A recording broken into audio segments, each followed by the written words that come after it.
This episode is all about mechanical advantage. No longer will I suffer the weakness of human muscles. Using the power of science to hurl pumpkins, pull cars, lift wheelbarrows, and, go back in time? A trebuchet! A what? Trebuchet! All on this episode of Science Max Experiments at Large.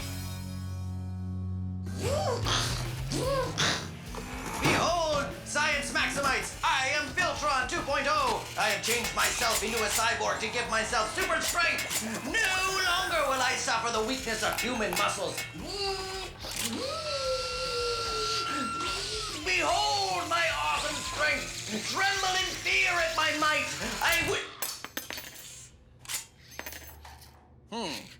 I may have to give myself some upgrades. Okay, maybe I'll just give myself super strength the old-fashioned way, using the power of science! Today is all about mechanical advantage, like this fulcrum and this lever, transferring a lot of force over a short distance or a little bit of force over a long distance, and vice versa. We are going to be building a trebuchet. A trebuchet. So a trebuchet looks a lot like a catapult, but a catapult uses elastic force to throw something, and a trebuchet uses the good old lever. There's a lot of weight on the short end of the lever, and on the other side of the pivot is the long end, and we've got a sling here with a marble in it, and we put that down here on the ground, and then we let it go, and whoosh, whoosh, it throws the marble. To build your trebuchet, here's what you need. Something to be your lever, like a pencil. Something to be your weight. I used batteries. You'll need to make a frame, and I use craft sticks and cardboard for that. A way for it to pivot, like a straw and a shish kebab skewer. Then you'll want a sling, which is a rope, and something to hold your projectile, like plastic netting. Finally, something to hold it all together, like glue. Get your craft sticks, make some triangles with one craft stick sticking up. Then get your craft sticks and make a base which you will put on with your cardboard like that. Now you'll also probably want to make some extra supports that go off the bottom there like that. Then get your pencil and cut a piece of straw so that you can see right through it, and you can get a shish kebab skewer and you stick it through the straw like that, and that's your pivot point, your fulcrum for your lever. What you want to do is put your weights, I've used some batteries, you can use anything that's heavy, on the short end of the lever. That's important because a lot of weight here translates to a little bit of weight going a lot faster on the other end. So, a lot of weight on the short end, and then on the long end of the pencil where the eraser is, you want to take a toothpick and stick it into the top of the eraser and then cut it off so it's just like that. That creates a little hook that you put the loop of your string net on so that when it gets flipped around, the loop comes off and then throws your projectile that way. And then of course you need something that you want to fire. I like to use marbles, but gumdrops work pretty well because they're nice and soft. And you put it in and you pull it all the way down, all the way so it's actually resting on the cardboard like this, and then you let it go. And it fires. And there you go, a trebuchet. Now, if you want to research how to build one of these yourself, it is called a trebuchet. Haha, trebuchet. Wait, I can make it come up, but I can't make it go away. I don't know why that works like that. Anyway. So we need to max out the trebuchet. Let's see, I need an expert. Chris. Chris from Logix Academy has a trebuchet.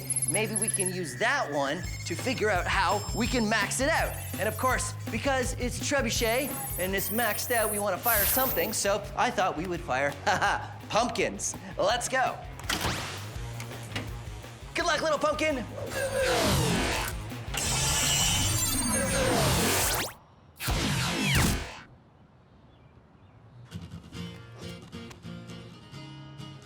Hey, Chris! Hey, how's it going? Chris from Logix Academy. I had a problem with the pumpkin. It kind of got larger than I expected. It's okay, I think this one's bigger than what we need anyway. Chris shows me a scale model trebuchet. One we can use to test a few ideas before building our maxed out version. Go on, and here. you've got little mini pumpkins! I know, don't get too attached. The first is the arm length, getting the right ratio. That means how long one side of the lever is compared to the other. When talking about a ratio, you write it like this, 1 to 2. It doesn't matter what the actual measurement is, just that this side of the lever is 1 of that measurement and this side is 2, or 2 times longer than this side. And it turns out a 1-to-2 ratio arm wasn't great. Well, that could be better. It could be better. So we tried a 1-to-6 ratio arm. The 1-to-6 arm threw the pumpkin further, but not a lot further. Better. Definitely better. Better? Then we tried a 1-to-4. Turns out 1-to-4 is the best arm ratio. Whoa! That's pretty good. Chris also had an idea about hanging the weights. Because as you see here, these go straight down. And going straight down actually makes this spin even faster. So when we do the big one, we should hang the weights off the end and not attach them to the end. That's right. And that'll give you some extra distance. Excellent. Let's fire this last one. Okay. 3, 2, 1. Whoa! Pretty good. Yeah. Okay, I wonder when we make the big one, do you think we can get it through the goalposts? Oh, yeah. I think we can do that. All right, let's try it. All right.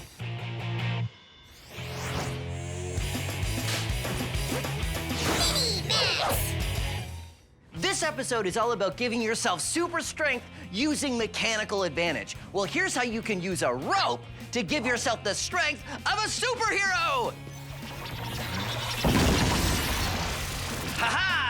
I am mechanical advantage using a rope man.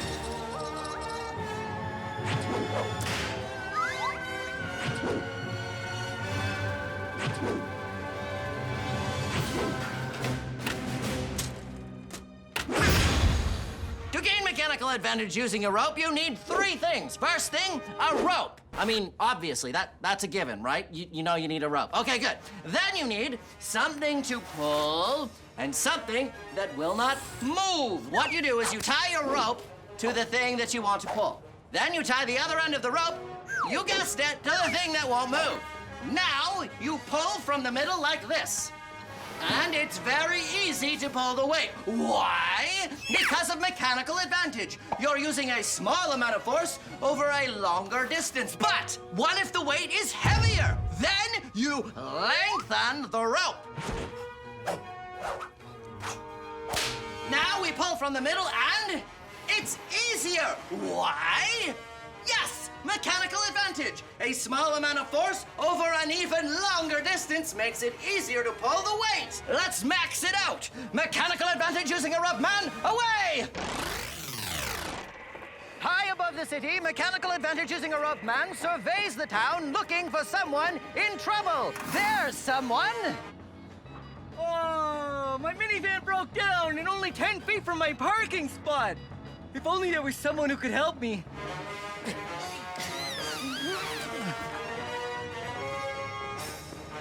I'll help you.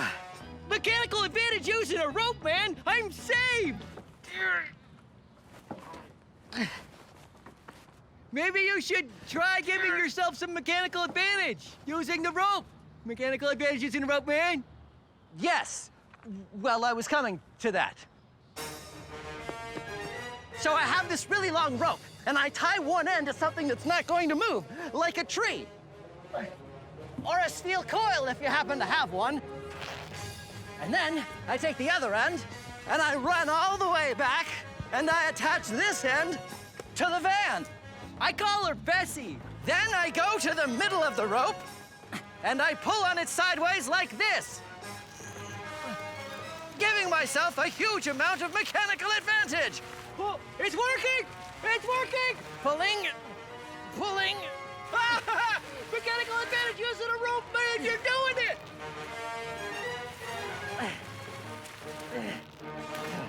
Ha-ha! Well, gee willikers, you did it, mechanical advantage using a rope, man. You pulled the whole van.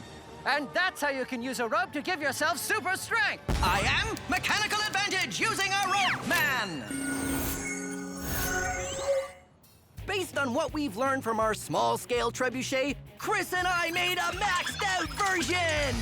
All right. This, I think, Wow. is as big as we could possibly be expected to build this. This is huge. We have the length of our arm, which Right. is important. Yes, and we've got to add weight here, so Yeah. we're gonna like loop this in. Whoa!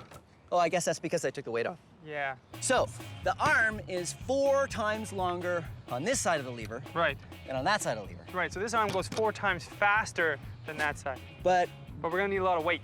like our small version, we needed to hang weights on the back of our trebuchet. So I got a rope and put some weights on. But because our new version is so maxed out, we need a lot of weight, which I needed to get on a rope and drag it over. Okay, what's there? And I needed to lift it onto the arm.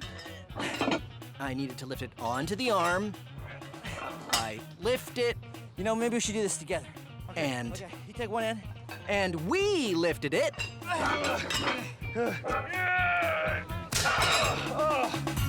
That's gonna be a problem, Phil.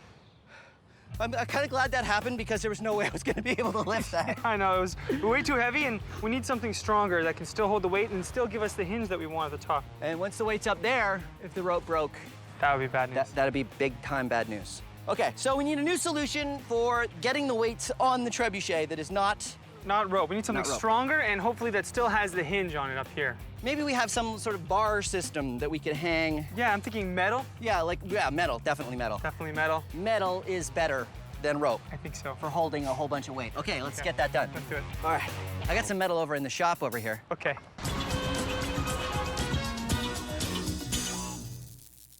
Come on down to Sal's Science Shop. I am Sal, and this is my science shop. You want levers? I got the best levers around. Little levers, big levers, all drastically reduced.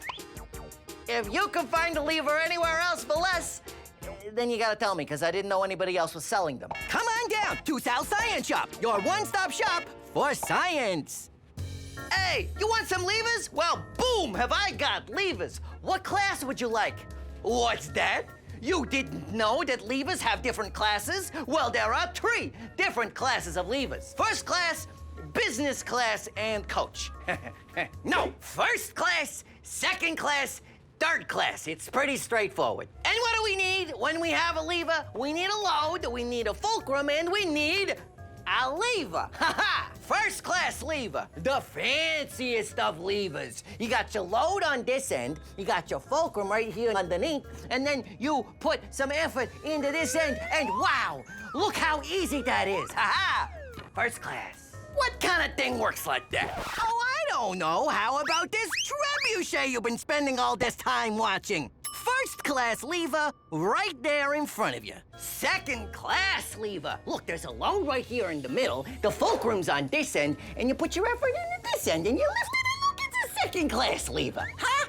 How cute is that? But what kind of thing works like that? It's like a wheelbarrow. The fulcrum is the wheel. The load goes in this, I guess this is the barrow, and then I lift with the handles. Huh? Look at that. Ha!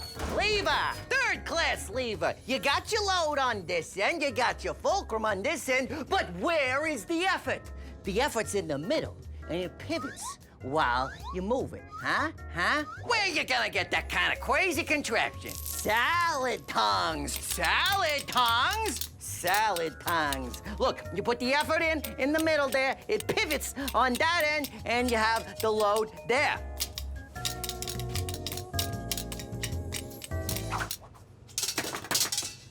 And there you go. First class, second class, and third class levers. Whatever your mood, we've got the levers for you. Chris and I had some trouble getting the weights on our maxed out trebuchet. That's gonna be a problem, Phil. So we had to come up with a new system. A metal bar that pivots on the bottom of the lever arm. It's got lots of spots for weights, and we could lift the weights one at a time to attach them all. We start out with 255 pounds. How many kilograms is that? 113.3 continued. Yeah, that's what I got too. All right, that's definitely enough weight, right? Definitely. Okay, let's fire a pumpkin! Let's do it. This trebuchet works the same as the other models, but because it's so much larger, we really need to haul on the rope. We attach the arm to a quick release, which allows us to hold it in place until we're ready to fire. Oh, here we go. Okay. 3, 2, 1. Whoa! Oh! Whoa! Oh!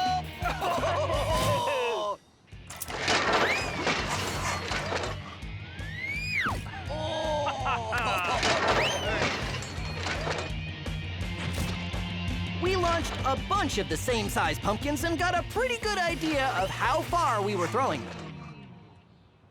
Oh! Wow. Okay, you know what? We should leave this here so that we know how far that last pumpkin went. And then try to beat it. And then we try to beat it. We haven't gotten through the goalposts. It seemed to handle the more weight pretty well. I think we can add even more. What do you think? I think we should add all of the weight. This is science max. This is not like science minimum. Let's max it out. We maybe. totally max it out. Okay, all the weight. All the weight. All the weight. Max Historica.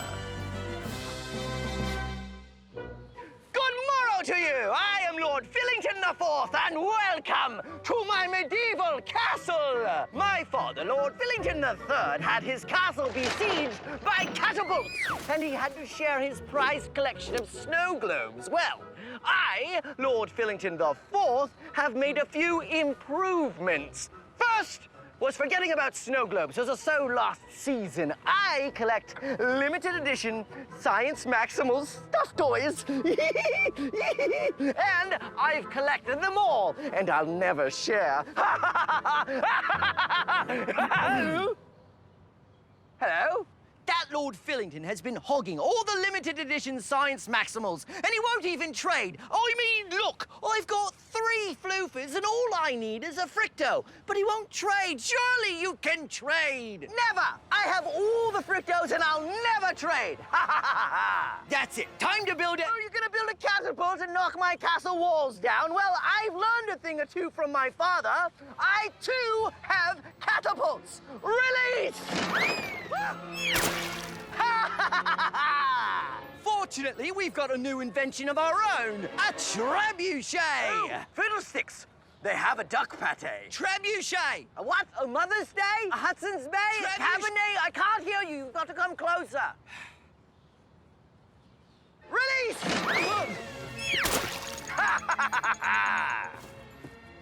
The trebuchet was the best thing around right up until the invention of gunpowder. It could throw farther than anything else, even catapults. What you do, you see, is you put something in there, and then you put a big weight up there, right? And this goes down, that flies around, and flies over the castle walls, all from far enough away where he can't get me with his catapults.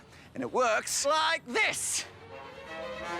3, 2, 1. No, didn't make it. It's too high. It's too high. Ah! All right. I give up. I'll trade.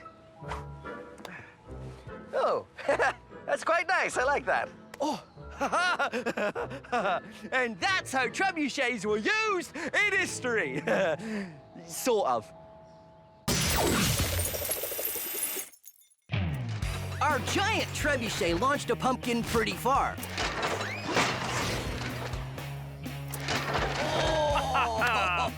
Very cool. But now it's time to max it out further by adding even more weight. All the weight, all the weight, all the weight. So we increased the weight to 425 pounds. That's a lot of weight. Okay, are we ready? I think so. I can't wait to see what this thing does. I can't wait to see how heavy it is to pull. Turns out pulling that much weight using our rope was really tough, even with the mechanical advantage of our lever. There we go. We found another pumpkin of the same size, but then we started having another problem. 3, 2, 1, go! Whoa! Look at how high it is. What? Whoa! Go! Whoa! What? Whoa! So, I think we're going a little too high. Yes. It was almost straight up. How far the pumpkin goes all comes down to when the rope slips off the pin at the end. If the rope slips off too early, the pumpkin goes up and not very far. Too late and the pumpkin goes straight, which means it'd hit the ground sooner and doesn't go as far. A 45-degree angle is just right. And how do you adjust it? By simply bending the pin. 3, 2, 1. That was great. Great. That went way farther than 60. We should have had another sign. I don't even know how far that went. Yeah, there you go. Science Max, experiments at large, trebuchet. So, one of us has to clean up the pumpkins and the other one has to put the trebuchet away. Right. Pumpkins! Stable structures are what we're building on this episode. Bridges, cups, pencils, blocks, boxes. They're all being built up and falling down. Plus, how stable can you make a structure using fruit as the base? Stay tuned to find out on this episode of Science Max Experiments at Large. Greetings, Science Maximites. Get your hard hats out because today we're gonna be building things. Like I always say, what's the point of science if you can't use it to build cool stuff? And today's episode is called Stable Structures. Now, stables are the buildings where horses sleep. So, stable structures means... I think I have the wrong kind of stable. Today, we are going to be building a gumdrop dome. And gumdrops are already kind of dome-shaped, but they don't hold a lot of weight. Yeah, can't hold much weight. But you can make it hold a lot of weight if you build a geodesic dome. A geodesic dome means a round shape made out of straight lines, and that's what I've made here. All I used is gumdrops and toothpicks. It's very easy to make, and I'll show you how to do it. First, you need to start with a pentagon, a 5-sided figure. 1, 2, 3, 4, 5. And then stick them all together, obviously, with toothpicks. Then what you want to do is you want to start making triangles. So you stick a toothpick in here and a toothpick in here, and then you put a gumdrop at the top of this triangle, just like this. And then you make another triangle here, and here, and here, and it becomes a whole bunch of triangles, you see? Easy to make as long as you start with a pentagon on the bottom.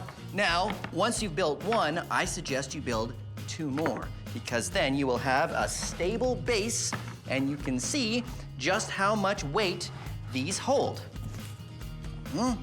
Yeah. You wanna max it out? Okay. Let's max it out. Oh, a little collapsing, but still not bad for gumdrops, right? So there you go, the geodesic dome. That's what you research if you want to learn how to build one of these for yourself. But now, let's max this out even more.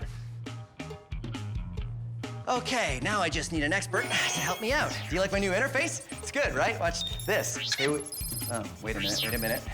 That's not, okay. Wait, no, that's not the right gesture for that. It's all gesture-based, so I gotta, this? Nope. This? Nope. That? Ooh, okay. Expert. I want experts. Oh, okay. It's voice activated. Great. Sarah from Mad Science. She'd be perfect for this. Good. Close.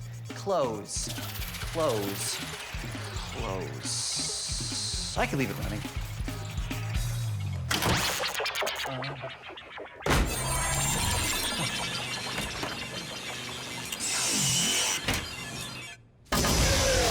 Sarah? Hey, Phil. Back here. Hey, Sarah. Sarah from Mad Science. Great to see you. Thank you. Great to be here. I like your lab coat. It's a really nice color. Wait a minute. It's supposed to be yellow. It must have changed to orange in the portal. That's okay because this is not the first time that's happened, so I've installed a little secret thing on the app that allowed me to get a new one from storage. Oh, Watch perfect. this. Huh. Didn't work. Oh well, I'll get another one later. All right. Anyway, we are going to max out the geodesic dome. Amazing. That's so cool. Yeah, so we just want to make it bigger. So how do we do that? Okay, well, there's a couple ways we could do that. We could add a few more points of connection, change the shape of it, make it a little more complex so it's a little bit bigger. Or we can use the design right now and use different materials to make it bigger. Okay. Well, you know what? I think we should do both of those things. Okay. I think we should make it more complex and bigger, but why don't we start with bigger? Okay. But we'll use the simple design right here, and we'll just get like long wooden poles instead of toothpicks. Perfect, yeah. And then, what will we use for the gumdrop? I guess we can't get big gumdrops, huh? No, I don't think so. What about oranges? Huh? Yeah, oranges could work. Maybe, yeah, because Yeah. you could stick the poles in and then the oranges would be, okay. Yeah, that's We'll go to the Science Max Fruit Market and we'll get some oranges. Perfect. And I'll get a yellow lab coat. I don't know why that didn't work. Is this a maxed out number of oranges? I think so. Or is it just a mediumed out number? We don't really need many more oranges than this. No. So, there we go. So we got our oranges. Those are going to be our gumdrops, and These wooden dowels will be our toothpicks. We just have to start with a pentagon, right? Yes. 5 sides. So why don't we just lay that out and see what it looks like here? We start building this dome the same as the gumdrop dome. So, like this. We stick the dowels into the oranges to make our 5-sided pentagon. Good, like that. And then we go up from there by making a few triangles and sticking the oranges on the tops. Oh. But because the oranges are heavy, the triangles are pretty wobbly. That is, until we get them all connected with cross pieces. Yeah. After that, it seems to hold up pretty well. Okay, let's see if it holds it up. Whoa! That's exciting. That is very exciting. Let's do the same thing. So you make a triangle here, I'll make a triangle there, and then we'll connect them. Sounds good.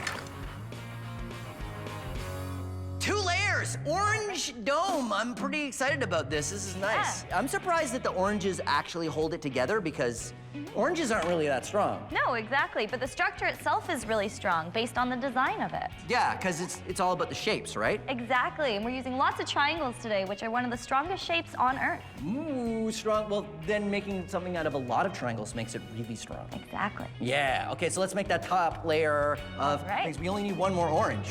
Yeah. This will be the one, top layer. Right in the middle. 1 orange on top with 5 dowels from each point and... Yeah! Good. Orange juice high five. In fact, it worked so well, there's only one thing left to do.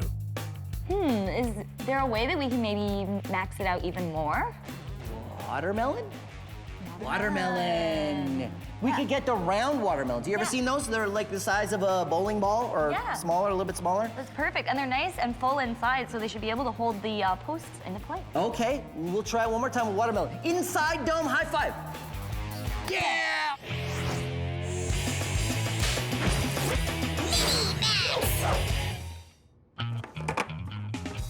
You may have heard of cup stacking, and if not, you're missing out because not only is it fun, but it's something that kids are the world record holders at. And it's all about, you guessed it, stacking cups. Now, I have learned the pattern, but I'm not super fast at it.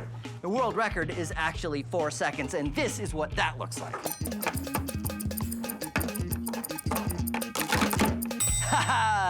But you can't use camera tricks to help you. You have to practice to get faster. Now, you don't need to use official sport stacking cups, but if you don't know your science, some things will work against you. First of all, these cups have holes in the bottom, which makes them not very good as, cups. Why do they have holes in the bottom? Because of science. You see, when you pull the cups apart, there is air that needs to get inside this cup. If you don't have a hole, like these ones, the air makes them stick together because there's nowhere for the air to get in except for underneath, and they will stick.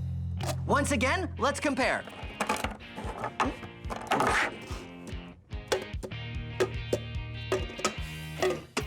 Also, you want the cups to have some weight because if they have some weight, they'll fall out of each other easily. If they don't have any weight, like, say, these styrofoam cups, it becomes very difficult. And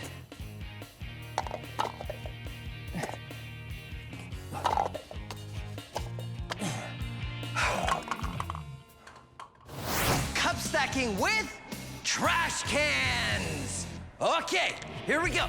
Even though these trash cans were heavy, they didn't have holes in the bottom, which means they stuck together.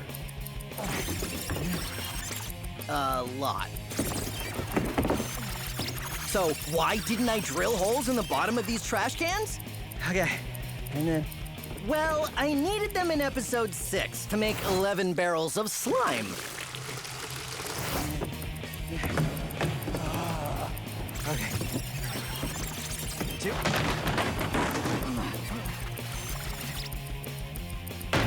No. But I eventually did it. And time. Okay, there you go. The world record in trash can stacking. I know it doesn't seem very fast, but first of all, that was hard. And second of all, I am the only one to do it. So therefore, I hold the record.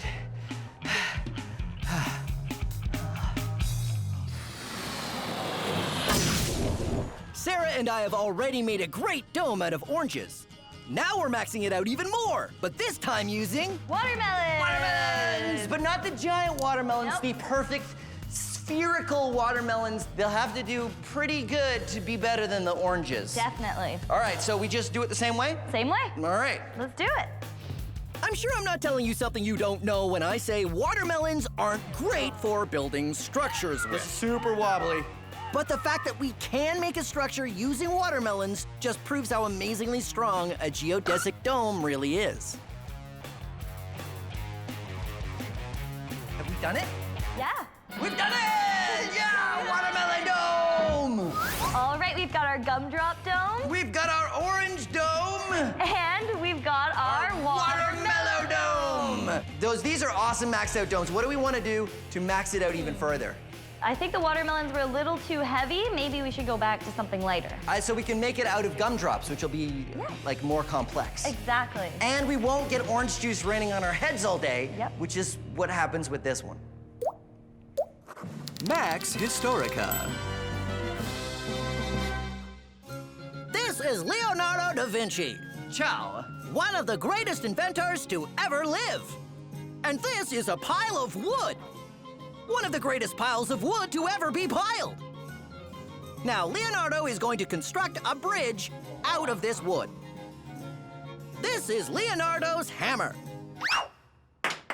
One of the worst hammers in the history of hammers. Now Leonardo must construct his bridge using no tools at all. No, that hasn't been invented yet. How will Leonardo construct a bridge using no tools at all? Well, he is one of the greatest scientific minds. One of the greatest scientific minds in history.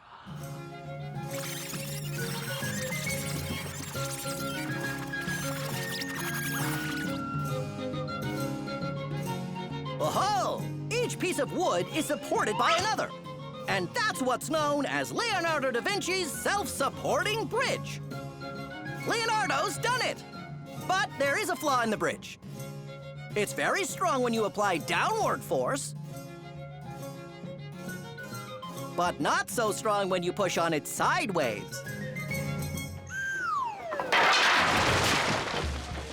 Fortunately, Leonardo can devote his great mind to figuring out how to clean up his workshop. Haha!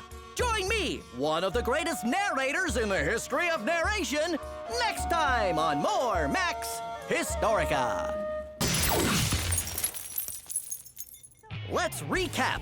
Sarah and I have maxed out our simple geodesic dome, but now it's time to make it even more maxed out.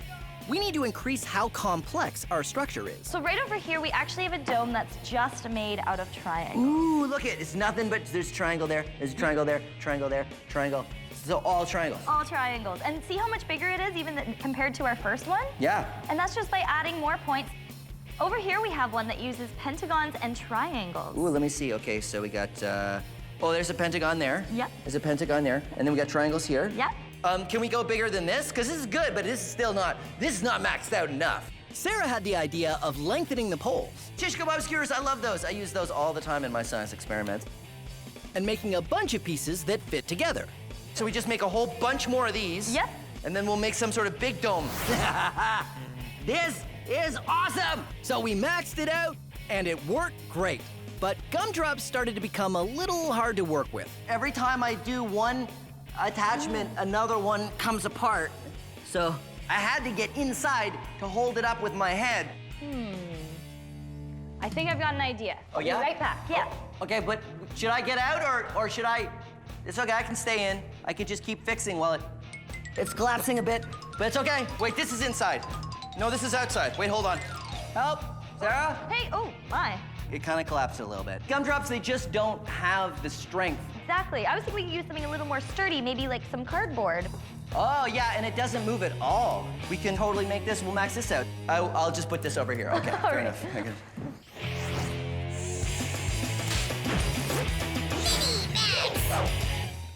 If you want to build a block tower, you might think the fastest way to do it is just by building a single stack of blocks.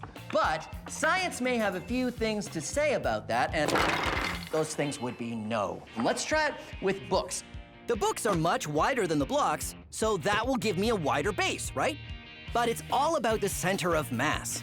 You compare how wide it is to how tall it is. Right now, it's pretty wide and it's not that tall, so the center of mass might be around here. But if you go high enough, how high it is compared to how wide it is changes a lot. It's getting higher, but not any wider. The center of mass is probably right around there somewhere, which means it's gonna be really hard to balance that. Whoa, careful, almost. I can do a little bit more, I bet. Oh, careful, careful. Whoa. It'll only get so tall. So there you go. You can never stack a single stack of anything very high. But just in case you don't believe me, let's max it out. Oh, careful. Now it's time to see how high, How high I can make a single stack of boxes. okay. And whoa, 6 boxes! 6 boxes! 6 boxes! Whoa! Can he go as high as 12? Let us find out if I can go as high. Apparently not. Can he go as high as 11? Can he go as high as 11 boxes? Let's find out. Oh, careful, careful, careful. And, ha-ha, a single stack of boxes! Huh. Okay, well, like I said, you can't stack a single stack of things too high, because it will fall. Ha-ha. Science! Science! Science!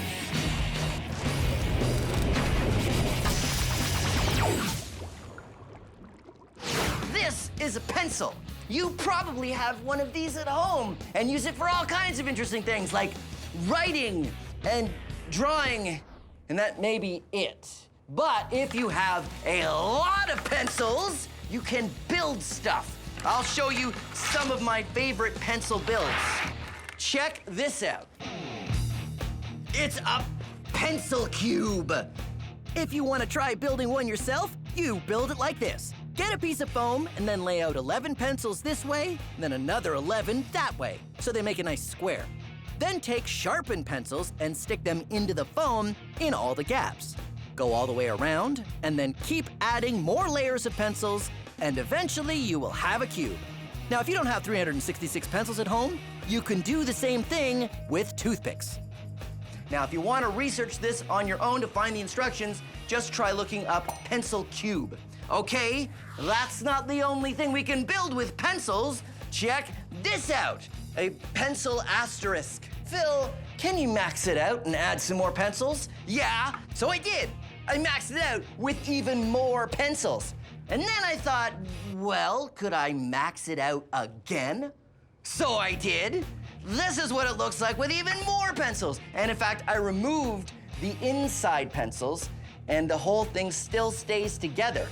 And then, of course, this is the maximum number of pencils you can do with this configuration, because as you can see, it starts to become a sphere and you kind of run out of pencil length. There you go, maxed out pencil structures.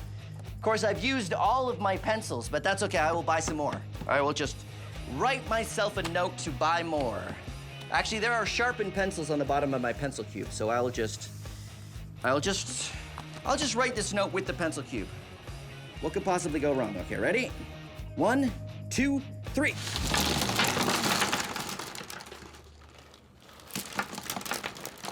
And it's still standing! Oh, that one's not sharpened. Oh, here we go. Where'd my book go? Ooh, look at Sarah and I have maxed out a geodesic dome out of gumdrops, oranges, watermelons, and more gumdrops. But now we're making one using glue and cardboard circles. Are those the same distance? After a bunch of time assembling and gluing, we have a giant maxed out dome. Okay. There? Are we done? I think so. We're done! Yeah. Yeah! Max out dome. How many points do we have? So many. Do you think we can lift it? I think I think so, that's the yeah. top. Try it. See. Okay, whoa. Whoa! Wait, we can spin it. It was really light and also really strong. Strong enough to hold upside down. As a fruit bowl, it'd be pretty good. This is so strong. I'm surprised at how strong this structure is. There you go, Science Max, experiments at large, geodesic dome. And now it's sort of a geodesic disco ball. I like it. Whoa, whoa, whoa, okay, careful. Careful, careful. All right, putting it down, putting it down. Greetings, Science Maximites. My name is Phil, and this is Science Max Experiments at Large. Whoa, oh, I better spin the other way. Today, we're gonna be taking a closer look at spinning. Well, all things spinning. Spinning, rolling, rotation in all its forms. And, when things spin, they're subject to a whole bunch of different forces, and some are strong enough to even counteract gravity. So let's get spinning! Whoa. Okay, let's get spinning! We are going to make a gyroscopic whirligig, and it spins, and I don't, which is a good thing. Watch this. You pull the string, and it spins, and it stands on its end. Why does it stand on its end when it spins? Because of angular momentum, which we'll get to later. And here's how you can make one of your own. You will need some craft sticks, string, a small zip tie, a shish kebab skewer, spacers like these wood blocks, and finally some round discs, which you can cut out of plastic or find from parts of broken toys. Now, if you want to research this yourself, look up gyroscopic whirligig. Get 2 craft sticks and glue them to your wooden blocks just like this, and then do it again. Space them apart and glue them to crosswise craft sticks, and this will be your launcher. You put your hand in the small end, and the longer end here is where you put your gyroscopic whirligig. Now let's make that. What you want to do is you want to take a shish kebab skewer or whatever fits the diameter hole of the round things that you're using. I like to use little plastic discs from, these are from remote control mechanisms, but you can use anything you want. I found that this launcher works best with 4 discs of the same size. Just like that. Space them out evenly, glue them down, and cut the skewer even on both sides. Then add your zip tie. Put it right in the middle, tighten it up, and cut off the dangling end. This zip tie just gives you somewhere for the string to hold on when you wind it up. Now for your pull handle. Glue 2 craft sticks and 2 wooden blocks, then 2 more craft sticks on the sides. Then tie a string to the middle, wrap that string around the middle of the whirligig, and ha-ha! You have a gyroscopic whirligig, a pull handle, a rope, and your launcher. Now remember, you put your hand in like this, and you fit your gyroscopic whirligig in just like that, and you pull towards you, and it spins! Oh, and that's what we're gonna be doing today, Science Maximites. We're gonna max out a spinning rig, something like this. It's gonna spin bigger, faster, more weight. It's gonna be totally maxed out. So come on. But first I need an expert to help me out. So, let's see here. Wait a minute. Aha! Perfect. Come on, this is gonna be great.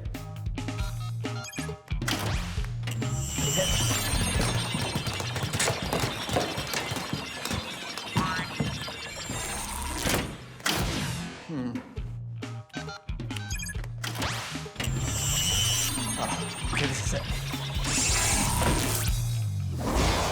Hey, Silena from the Ontario Science Center. I'm really glad you're here. You're gonna help me max out the gyroscopic whirligig. The what? Oh, the gyroscopic whirligig. Here, I'll show you. It's this, and it spins, and what works on Phil, where are your shoes? I think these are my shoes. They must have changed into flippers in the portal. Weird. Want to change them? Yeah, I'll be fine. Anyway, like I was saying, the gyroscopic whirligig is really good. Let's do it here so that I don't have to walk as far. Can I see it? Yeah, here it is. Ready? You spin it up, and it spins, and it goes for a while, right? Because you made it out of 4 discs, it probably spins better because there's more mass. Oh yeah, because you know what? I actually have an old one. Yeah, I got an old one here with 1 disc, and it does not spin as long as the 4-disc one. Could we test the 1-disc one out and compare it to the 4-disc one? You bet, because you know what that is? Science. Yeah, that's science. Okay, let's try it. Ready? Whoa. Oh. Huh, look at that. The 4-disc one spins better longer than the 1-disc one because the 4-disc one has more mass, therefore more inertia. So when we max it out, we should get something with a lot of mass. Yeah, more mass. Wait, I have something right. Whoa. Can you give me a hand? Careful, Phil. I don't want you to fall. Yeah, well, I don't want to fall either. It's hard to walk in these. I can imagine. That's why I asked you if you wanted to change your Nah, we're shoes. fine. I'm fine. Okay, check it out. This is what I was going to. Okay, this is what we can make it into our maxed out spinning gyroscopic. I don't think so. Why not? Right? It's just look at how big the hole is. Oh, yeah, because we're gonna need something to be the axis, huh? Yeah, we need like a tree to fill that. I don't Yeah, think you're it's right. gonna work. Too big. Is there anything else wrong with it? It's also kind of light. It's not that heavy. More mass, better. More mass. Okay, tell you what. Oh, I know. Hold on. I know. Whoa. Oh, that looks perfect. Yeah, and then we got this pole. To go through the center? We'll go through the center like that. Awesome. And then we'll just weld it together, and there you go. This will be great. Yeah, high five. Phil. Okay, no, wait, sorry, yeah, you got the thing. High five. Well, now I got the thing. Yeah. All right, I'll get new shoes, and we'll work on our high Okay. five.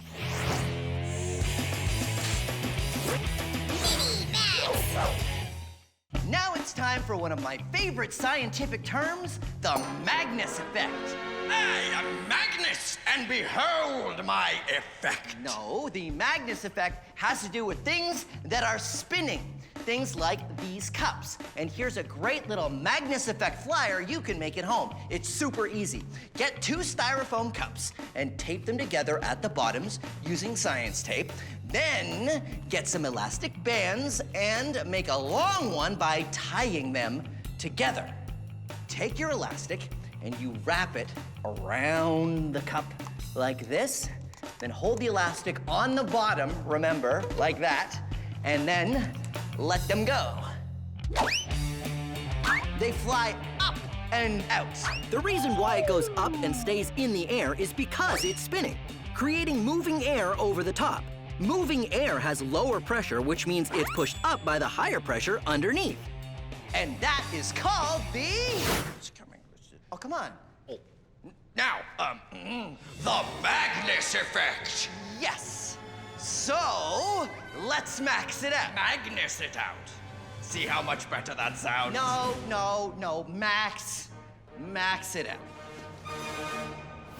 Check it out, Magnus Flyer 2.0 stand elastic slingshot. Wrap it around.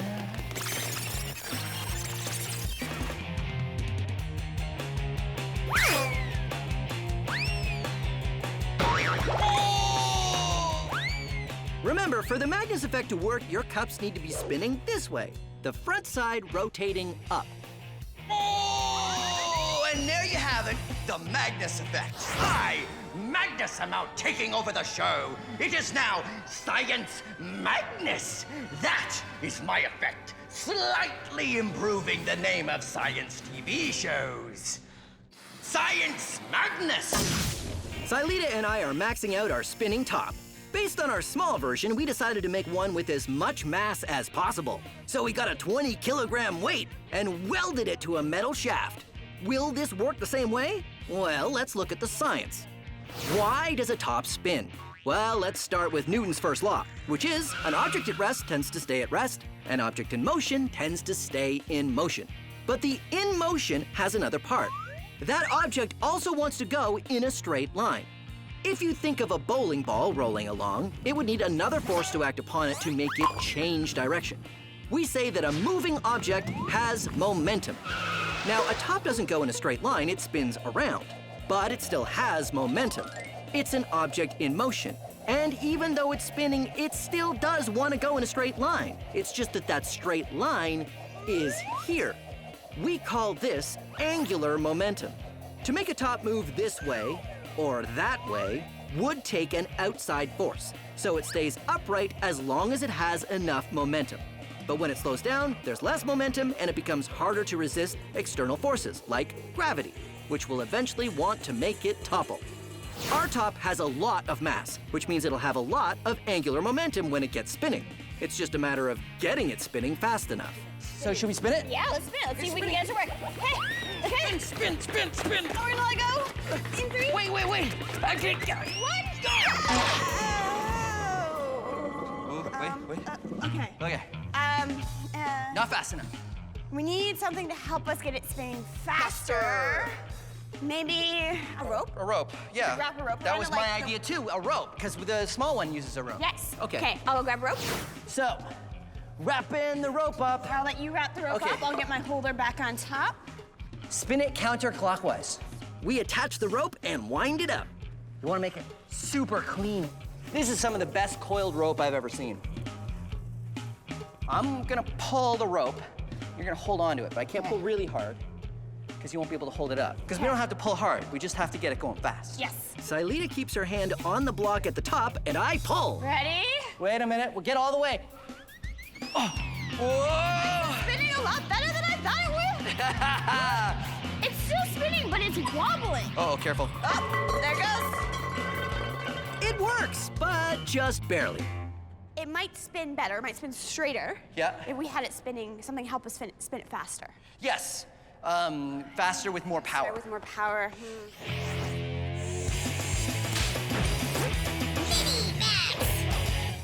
This is a string. You can pull a string, but you can't push a string. Well, you can. You can push a string. You really can. Okay, quit it. Quit it. This little contraption works sort of like a baseball pitching machine, but in miniature. See, there are two motors here, and the wheels spin together to shoot things out this way. Things like this craft stick. Watch this. Whoa! Let's watch that again. Whoa! But now, watch as I put a large loop of string through. What? Pushing string. How does this happen? Hello? I don't suppose it's the Magnus effect? No, it's not the Magnus effect. No, it's all right. I'll be in my lair if you need me. Okay, right. Bye. Right. Where was I? I believe you were at, the reason why this works is... Right. Pushing string. How does this happen? It's all because of inertia. Check it out. The wheels are pushing the string through fast. It's got some weight and it's got some speed, which means it has some inertia. So when it goes this way, it wants to keep going this way. But it goes all the way to the end, and then because it's a loop, gets sucked back in this way, which means all of this inertia, you can sort of overcome gravity. Pushing string. Science. Sailita and I need to get our maxed out top spinning faster.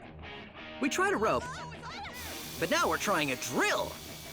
We get a wheel on our drill and use it on the outside of the weight to get it spinning up. A little faster. Oh, it's popping now. A little more. Push me.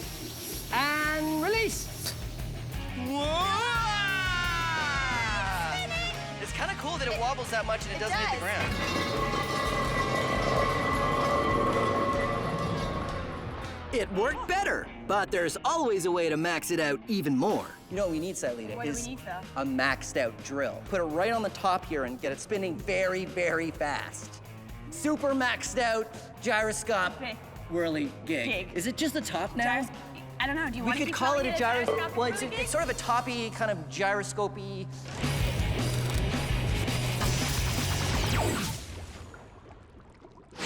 This is a bike tire. It's pretty light, but I still can't hold it from the end of the pole like this with one hand.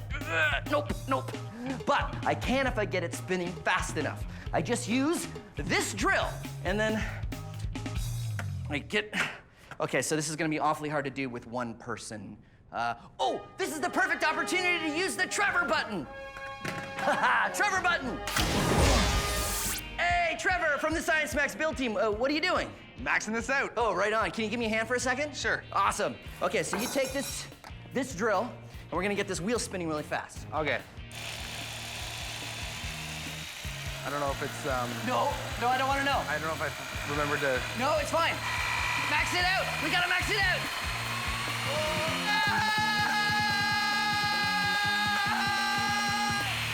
So, because it's spinning, I can hold this heavy weight in the air. How is this possible? Because the wheel is basically a top. The forces that prevent a top tipping, angular momentum, are still working here. This angular momentum resists a change in direction this way, which is how gravity would want it to tip. Interestingly, these same forces also keep it spinning around me in a circle. So, I can lift a heavy weight in the air just by spinning it. Awesome max out experiment, Trevor. Yeah! What was that? It's my science confetti high five I just made. Well, you know what we should do? What? We should max it out. Yeah, we can make a giant one and then a whole bunch of confetti in it, and then people like jump up and do more confetti that would come out, right? And then so what would happen is there would be all this Trevor? Silita and I have maxed out our spinning top. The trick is getting something that heavy to spin really fast.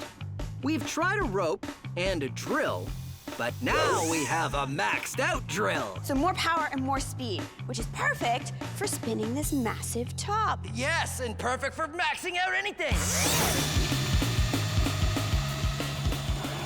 We get it spinning and it works great.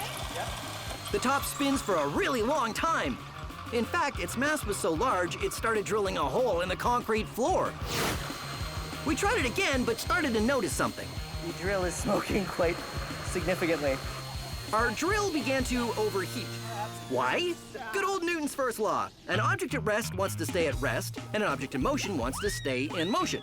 The more mass we have in motion, the longer it will stay in motion. This will go forever. Well, not forever, Well, not but forever. it'll go a really long time because it's got a lot of weight. But that same mass wants to stay at rest when it's not moving. We have to overcome all that mass wanting to stay at rest to get the top spinning. And even for our maxed out drill, that was a tough job. But once it was spinning, there was only one thing to do. Max it out even more! Silita and I come up with a plan to max out the top by riding it. You want to ride the top? Of course I want to ride the top. We can both ride the top. One person's gonna have to drill this, so we'll have to take turns. Max Historica. This is Leonardo da Vinci, one of the greatest scientific minds the world has ever seen. And this is a wheel. Da Vinci thought to himself, wouldn't it be great to design a wheel that kept spinning forever? So he got to work. Something that keeps spinning forever without stopping is called a perpetual motion machine. And it was an obsession of Da Vinci's. Why, this is great. The bottles tip the water to the outside, making one side of the wheel heavier, which will keep it spinning forever. Except it doesn't work. You see, what Da Vinci doesn't know is that science says a perpetual motion machine is impossible. But of course it wasn't for another 350 years till scientists figured that out. So we can't tell Da Vinci. What? Oh, never mind. Leonardo da Vinci, one of the greatest inventors ever. Even if not all of his inventions worked.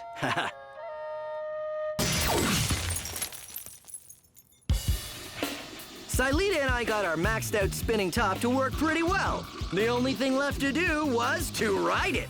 We attached a large disc and a Lazy Susan. That's a platform that spins around on ball bearings. Lazy Susan on top, Lazy Susan. so that you can ride on it. Yes, and then we wanted to add this extra bit. Now, why did we want to add this? We need a little bit more weight on our top. Okay, so who gets to ride it? I feel like you should ride it. I think you might be right. Because I want to use Oh, the drill. the super awesome maxed out drill. Okay, so let's do it. First thing I should say is do not try this at home. We are trained scientists. Silita uses the drill to get it spinning while I hold it steady. Then I hold on to our safety line above and carefully rest my weight on the top. It works, but not for long. We take turns trying it out, but it seems we have another part of science working against us. Good old friction. Friction with the air and with the ground is what eventually slows a spinning top down. But our weight on the ball bearings of the Lazy Susan really increases the friction. More friction means the top slows down a lot faster. Whoa! That was pretty cool. It was kind of terrifying, right? Yeah. Good old Newton's first law kept the top spinning, angular momentum kept it from falling over, and friction slowed it back down. the forces were always the same, no matter if it was a little top, a maxed out top, or a rideable one. Yeah! Whoa. There you go, Science Max, experiments at large, giant spinning top. That's as large a spinning top as I think you I think in the entire world. Let's do it again, yeah! Today on Science Max, it's all about the power of water. I'll see you later. We filter it, pump it, paint with it, and most importantly, use it to crush stuff. Oh, crushing! All on this episode of Science Max, Experiments at Large. Ha. Greetings, Science Maximites. My name is Phil, and this is Science Max Experiments at Large, and this is a syringe. You might know syringes from when you get a needle at the doctor, but syringes are used all the time in science because they let you measure very precise amounts of fluid. Now check it out. You push the plunger down, and it comes out the top. Or you could pull the plunger in, and it would suck more fluid in this way. But check this out. I've got a syringe attached to a hose here, and this hose is filled with water. And I wondered if the hose was really, really long, how hard would it be to push this plunger down? Of course, I don't know where the end of the hose is because it was really long and I had to string it all the way around, so, here it is. Okay, so let's find out. Push the syringe down and water will come out the other end of the hose. Pretty cool. You see, this is called hydraulics. Hydraulics is a branch of science that deals with fluids like water. But hydraulics are also a mechanism used in a lot of machines. Check this out. This is a syringe with a short hose on it, much shorter this time. And I press down on the plunger of the syringe and water comes out. And I pull in on the syringe and water goes back in. Because the plunger is airtight, it allows me to push or pull the water. But what if I close the system and take another syringe and attach it to the end of the hose like this? Well, then, if I push this plunger in, this syringe fills up with water. And then I pull this plunger out, the syringe empties. So check it out. This plunger raises and lowers based on what I'm doing with this plunger. And you know what that means? We've made a remote control. Huh? Check it out. So, if you take two syringes and you take a hose and you attach them to something you want to remote control, voila, you can build something like this. We have made our very own robotic arm that you can power remotely with hydraulics. Pretty cool, right? If you want to build one of these yourself, here are the materials you need. First, you need two supports and the arm. I used pieces of wood, but you can use wooden spoons, rulers, or pencils. You'll need some craft sticks, elastics, and a paper plate. And of course, two syringes and a hose, which you can get in an art supply store or a hardware store. Here's how you build your own hydraulically powered arm. First, make the base by tracing holes for your supports the width of a craft stick apart. Cut out the holes and use a craft stick and elastic to secure the supports underneath the plate and on top. Then add some elastics and a piece of craft stick in the middle so the supports won't scrunch together. Because we are holding this whole thing together with elastics. Then get your syringe in there and keep it propped up with more elastics. Then get your arm and slot it in between the supports. The arm should be horizontal when the syringe is half full. Elastics to attach the arm and the syringe. Then push down on this end of the plunger and, ha-ha, you have a remote-controlled robotic arm. You can also max it out even more by adding more degrees of movement. You can make the arm rotate side to side. You can even add a little claw attachment at the end and power it all using syringes. Haha, science and hydraulics. So let's max it out. I just need an expert to help me. Let's see. And over and that way. Chris from Logix Academy, of course. Logix Academy knows all about building robot stuff. I'm sure Chris can totally help me. Let's go. Come on. Oh, hey, Phil. Oh, hey, Chris from Logix Academy. Great to see you. What took you so long? How long was I gone? And what's with the orange lab coat? Oh, it happened again. It keeps changing the color of my lab coat. But this time, Chris, I prepared for it, and I wore another lab coat. See? Blue? No! Well, you know what? This is happening a lot, Chris. So I wore another lab coat under this lab coat. I'm gonna have to wear a lot of lab coats, though, because this is happening all the time. We should talk about hydraulics, right? Okay, yes. Yeah, because we got some cool stuff planned. Okay, so we're just gonna get the table in here. Oh, okay. This is the hydraulic arm. Check it out. Oh, very cool, very cool. If we want to max it out, what can we do? We can make it bigger, we can make What an if we arm. did it so that the force you put on this side gets multiplied so that this side's even stronger? Ooh, what do you call that when that happens? Force multiplier. A force, I like that. Force multiplier, it sounds like a video game. So we would have a lot more power. You have a lot more power, which we can do fun stuff. Yeah, so if we had like lots of power, what would we do? We'd like crush something. Yeah, let's crush some stuff. Yeah, we could crush some stuff. Okay, can we start with syringes though? Yep. And then we'll work up as we go. I like it. So what do we need? Do we need different sizes? So yeah, I was thinking we need a small.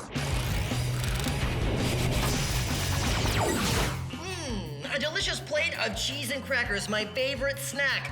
But these crackers are pretty salty, so I should probably pour myself a glass of water first, huh? No! My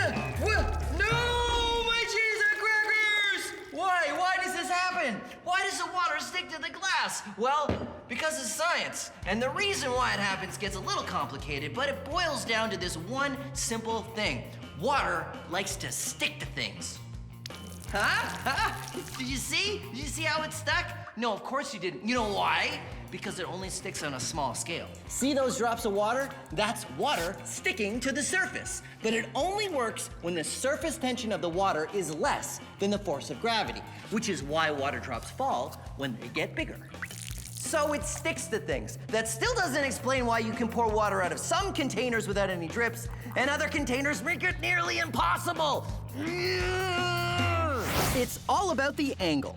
Water will flow very easily when there isn't a large change in direction, like around the curved top of this glass. But when there's a big change in direction, like at the mouth of this teapot, the water can't make that turn as easily. This is also why pouring from a full glass is much messier than one that's less full. Pouring out of a full glass, the water only needs to change direction this much to flow down the side. But from a half-full glass, the water would need to change direction this much. So all this happens because water likes to stick to things. So let's do an experiment and coat this glass with hydrophobic spray. Now, hydrophobic coatings repel water. So if it's repelling the water from the outside of the glass, will we still have the same problem? Well, let's find out. Hydrophobic coated glass, non-hydrophobic coated glass, or just regular glass. Water likes to stick to surfaces, but it can't stick to one coated in hydrophobic coating. That's impressive. Should we try something else? Well, that's one way to solve the dribbling glass problem. Except you can't coat your glasses at home with hydrophobic coating because it's not good to eat. The secret is using a container that has a very sharp angle between where you're pouring the water and the underside of the glass, like this jug. And there you go. Now I can enjoy a nice glass of water with my cheese and crackers. Oh, right. Wait, hold on. I will remake the crackers into, see, look, see, it's fine. It's fine. I'm not really gonna eat that. I'm just kidding. Chris and I are maxing out our hydraulic crusher. Yes. Before we get to that, I have a little game I want to play. Okay, great. Okay. You can pick either the small one. The big one. Okay. So what's the game? Simple thumb war. I'm gonna press down this side. You press down that side. We'll see who wins. Okay, ready? Yeah. 1, 2, 3, go. Oh, wow, that was really tough. Why was that so hard? Well, Phil, I'm just really strong. Wait a minute. My turn. Okay, 1, 2, 3, go. Yeah! See, pushing down on this one is way easier. You wouldn't think that the small syringe would be easier. Why is that? The reason for it is that you have to push this one down a lot farther than you have to push this one down. Let's see. See how far this one goes, and this one's barely This one moving? travels much more. This is how we can exchange a little bit of force over a long distance. That's right. To a little bit of distance at a lot of force. That's exactly right. Just like the lever, it's a mechanical advantage. But in this case, it's hydraulic advantage. That's right. Chris and I push down on small syringes, which gives us more force on our larger syringes. Our crusher was ready to go. Ooh, how about an orange? 1, 2, 3. We squeeze down and... Then we tried a walnut. Are you allergic to nuts? I am not. 1, 2, 3. When we tried a golf ball, we reached the limit of what our plastic syringes and our hands could do. We need to come up with a stronger, more awesome crushing machine using hydraulics. That's right. I have some ideas. Okay, good. We can use metal. We can use metal. And we can we can go bigger as well. Ew, this water is gross, but I'm gonna drink this water. Why? Well, because of science. No, but I'm not gonna drink the water like this. First, I'm gonna use the power of science to help me clean it. How? By using gravel. Gravel, yes, gravel. So, say I've got some dirty water, and there are particles floating in that water. Large particles, your rocks, your wood. These styrofoam bits will act as the large particles. You pour it into the gravel, and the large particles get filtered out. See? Nothing but clean, clean water. Yeah, I know what you're thinking, Phil, that's not really clean yet. That's because we haven't done step 2, sand. Sand? Yes, sand. Let's say that these plastic beads are small particles. That filters out the tinier stuff. There, huh? Clean, right? No, it's not very clean. So, we filter the water in the next step with charcoal. What? Charcoal? Yes, charcoal. Charcoal works just like gravel and sand, except on a microscopic scale. Say these bits are tiny particles you can't even see. The charcoal catches these like the sand and gravel caught the larger particles.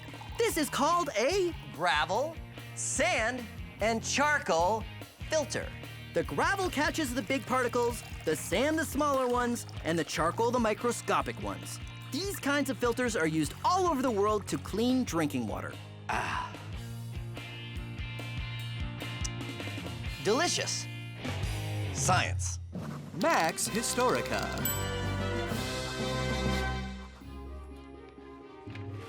This is Archimedes. What? Who said that? It's me, the narrator. We're doing a segment. Oh, well, I was working. Don't sneak up on a guy like that. This is Archimedes, an ancient inventor and one of the greatest scientific minds ever. One of his famous inventions was the Archimedes screw. Which was used to make holes in wood. No, that's not what it's for. It's for water. Right. Used to make holes in water. What? No! Look, did you even do your homework? Hold on. It's here somewhere. Look, I'll just show you. You see, in ancient times, we had many uses for something that could lift water up. From a well, or to take lake water from the lake and put it into a farmer's field, and that sort of thing. Okay, I've got it from here. So, Archimedes invented a screw, and he drilled a hole in the side of that container. No. Look, just sit down. I'll explain it, okay? I am sitting. I'm in a voiceover booth. Good for you. Now be quiet. Now look. What you do is you put the screw in the water like this, and then you want to raise the water higher, you see? And so turn it around like so, and the water fills each gap in the screw, and it starts to come up. It gets to the top, and look at this. Look, we've got water coming at the top there. The water is being pumped up. It is the first water pump. I see. Still seems like a lot of work to fill a glass, but it's very cute. No, we made them bigger. We obviously were not going to make them this big. This is not very useful. Right. Archimedes, one of the greatest scientific minds ever. Chris and I are maxing out a hydraulic crushing machine. We tried one out of plastic, but now it's time to make one out of metal. These are called hydraulic cylinders, and they work the same as our syringes. Small ones on this side with a lot of travel, and then a larger one on this side to multiply the force. And some mechanical advantage with a lever to help us push even harder. We tried crushing a watermelon, and it worked great. So what else do you want to crush? We crushed a coconut. It's cracking. Oh, there we go. Oh, it's gonna leak. And then a can of pop. Science Max Cola, now in the new smaller can. Let's really challenge this press. Perfect. A piece of wood. We tried to crush the wood, but we weren't able to get it to budge. So it's time to max it out even more. I think we're gonna need like a multi-story industrial-sized hydraulic press. You know where we can get one of those? I do. Awesome. This is water. Things float on water, like pool noodles and wood and toy boats. And now we're gonna do an experiment with how paint floats on water. How's this supposed to work again? Oh! I'm supposed to take the paint out of the can first. This is a fun experiment you can do at home. All you need is a container, some water, and paint. But not just any paint, special paint you use for hydro dipping. That's hydro, meaning water, and dipping, meaning dipping. Carefully pour the paint on the water and add a few different colors. Then take a stick to swirl it up into a pattern. Then you get something you want to paint, and you carefully put it in like so. But don't pull it out as soon as you get it in. You have to spread the paint away because it'll stick when you bring it back out. And then when you pull it out, whoa! Hydro dip. Let that dry, and then you have a very cool painted toy. Let's do some other stuff. This is a bike helmet. If you put tape on what you're painting, you can remove it later to make parts that aren't painted. Skateboard. Whoa! Oh, that's pretty cool. Now to max it out. Hydro dip pants. Wearing the pants when you do this is super messy and not something you should try at home. But the results weren't bad. Science pants! Science pants! Science pants. One of the ways you can experience the power of water is watching it wash away dirt. You can experiment with this yourself by making your own erosion table. To make your own, fill a plastic tub with sand and tilt it up. Cut a hole in the tub at the low end and put a hose with a trickle of water at the high end.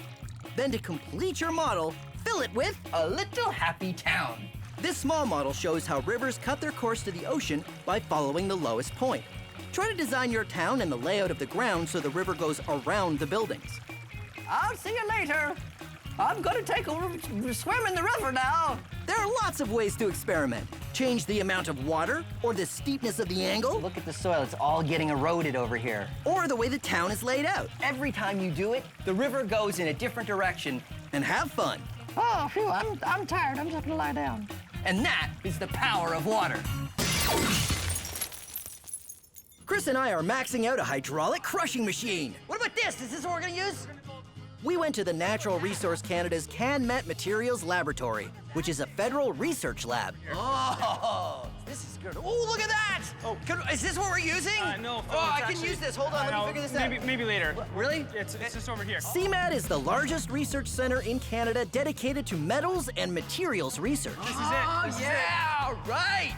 Hydraulic press. How much force does this apply? This can do 2 million pounds. That's over 900,000 kilograms. Which is about 20 cars. Let's crush some stuff! Oh, crushing! We gotta get the stuff. Okay. We started out with the piece of wood which defeated our last press. And go!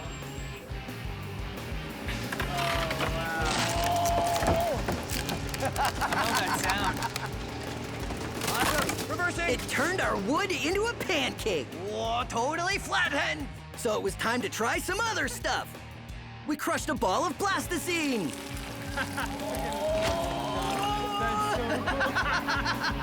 That is neat. You sort of made a rainbow. Yeah. Aluminum foil. Aluminum foil. Yes, it is now a solid plate of aluminum. And a basketball. Basketball. Good thing we got these earplugs in because when it pops, it'll be loud. What? Never mind.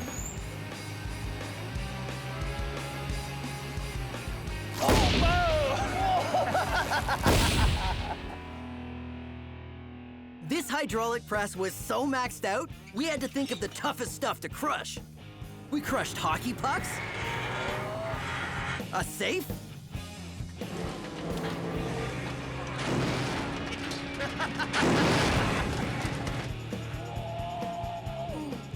we crushed a hydraulic jack with the hydraulic press. Whoa, this is a metal vise. Hard, strong. Yeah, it's steel. Heavy steel. Whoa, look at it bend.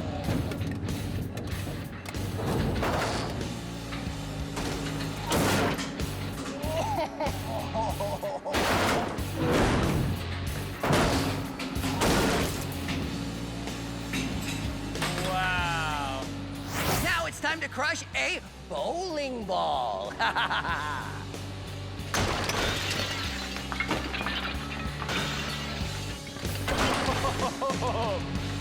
It totally exploded.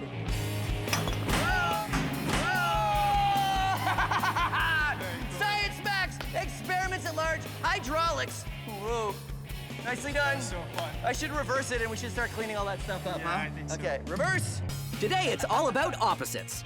Things that float and things that don't. Water and gravity. Gravity. What goes up doesn't have to come down. Unless it's built, poorly. All on this episode of Science Max Experiments at Large. Greetings, Science Maximites. My name is Phil. And I am Opposite Phil. Opposite Phil. That's right. Blue lab coat, yellow shirt, evil mustache. I see. Anyway, we're looking at opposing forces today. That's forces that make things go down and forces that make things go up. Right, things with more density and things with less density. Gravity and the opposite, which is anti-gravity.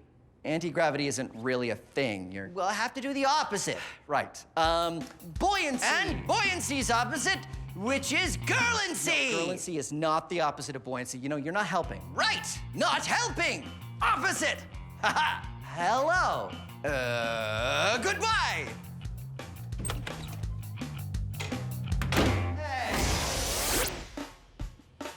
Today we're going to be making a gravity-powered boat.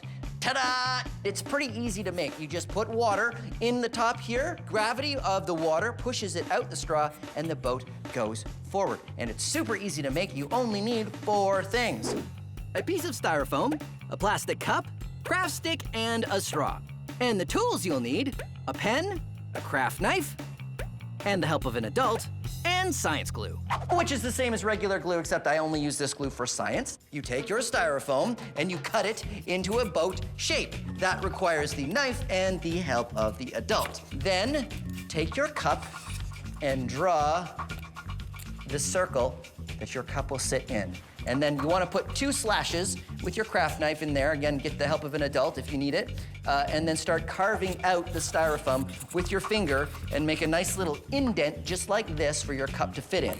See? And then it fits in nice and snug. So then what you want to do is you want to make a hole in the cup. You can use a pencil. The hole has to be just big enough for the straw to fit in. First, you want to take the straw and dig up in this direction so that it will be a nice angle for the water to come out, and then you want to get the straw back up into the cup like that, and then glue it so that it is not going to leak any water. And then in the final step, and this is your choice, you don't have to do this, but you can use your craft stick and you can make a rudder, or if you want, you can make a whole keel, which goes just like that, and it is right in the middle of the boat, and this helps the boat go straight because sometimes the straw goes off to the side one way or the other. Okay, water-powered boat. Actually, it's a water and gravity-powered boat. You see, what you do is you fill up the cup with water, and the gravity of the water in the cup pushes it out the straw, and the boat goes forward.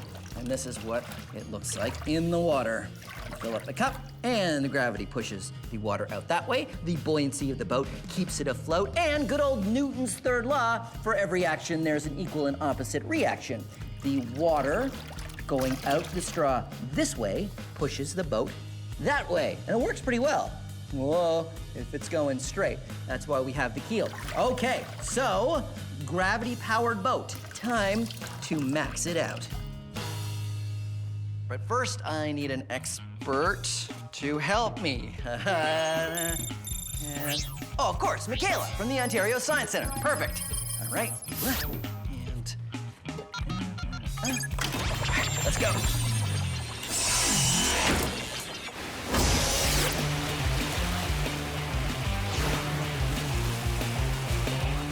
No!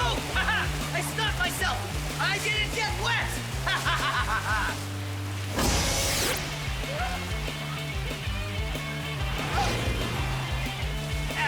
Now I'm just gonna get it. No! Oh.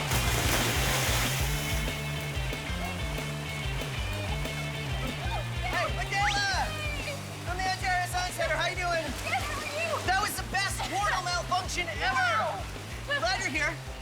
Because I need your help maxing out this. The water gravity boat. It's pretty awesome. And what you do is you put the water in the boat, and then it does this, and it propels itself along. So we're gonna max it out and make it super awesome. So what do you want to do that? Oh, man, well, what if we just think about making everything bigger? Okay. Right? Like, first we're gonna need a bigger container. Okay, well, that's a good idea. Tell you what, I got my waterproof portal ordering device. So I'll order some sort of a bin. Yeah, Like a big yeah. plastic bin. Okay, hold on. Hold on. Here it comes. Oh, there it is. Okay, so a big plastic bin. Yeah, and then, you see this straw here? What if we had something like that, except bigger, Like a pipe of some sort? Yeah, like a big pipe. One pipe coming up. I need to get myself one of those. Yeah, but it doesn't always work, so. Oh, here it is. Wow. So, bin is the cup. Yeah. Pipe is the straw. Yeah. So now all we need is the boat. Yeah, the platform itself. I think we need something that's gonna be really stable because we're gonna have a lot of weight this time. How about like a surfboard or one of those stand-up paddle boards? Hey, that's a good idea. Yeah, okay, check this out.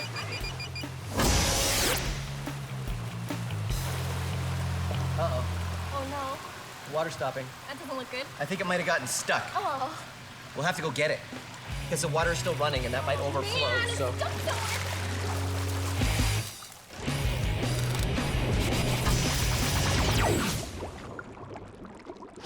Buoyancy is the tendency for things to float. Things like this balloon, or this ball in water.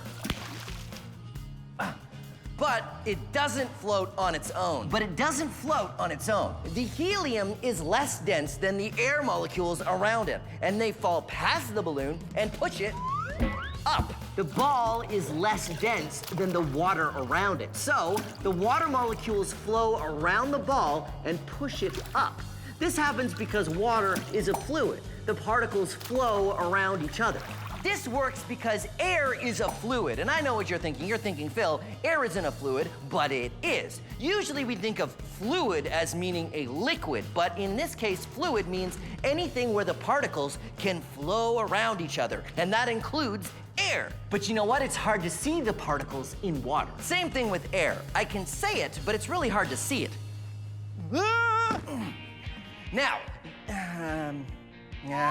Now this is sand, and it behaves like a fluid too. Well, sort of. Check it out. Look, it's made of a whole bunch of very fine particles, and it takes the shape of its container. But watch this. I put a ball in the sand, and it doesn't float. Now, the ball is less dense than the sand, but it doesn't float because the particles of sand have a little bit too much friction right now. But watch as we move them around and reduce the friction by adding some air. Now, this sand is behaving like a fluid, and the ball floats. Let's see what else floats on sand. How about this pumpkin? Yup, that floats. How about this block of wood? Yep, that floats too. How about this styrofoam ball? Yeah, that definitely floats. Look at that. The sand is a fluid right now because all of the little particles of sand are moving around. But watch this. If I turn off the air, everything freezes in place. Nothing floats anymore because the sand is no longer behaving like a fluid. So there you go, buoyancy. It all depends on the density of the thing and the fluid it's surrounded by. Huh? Science.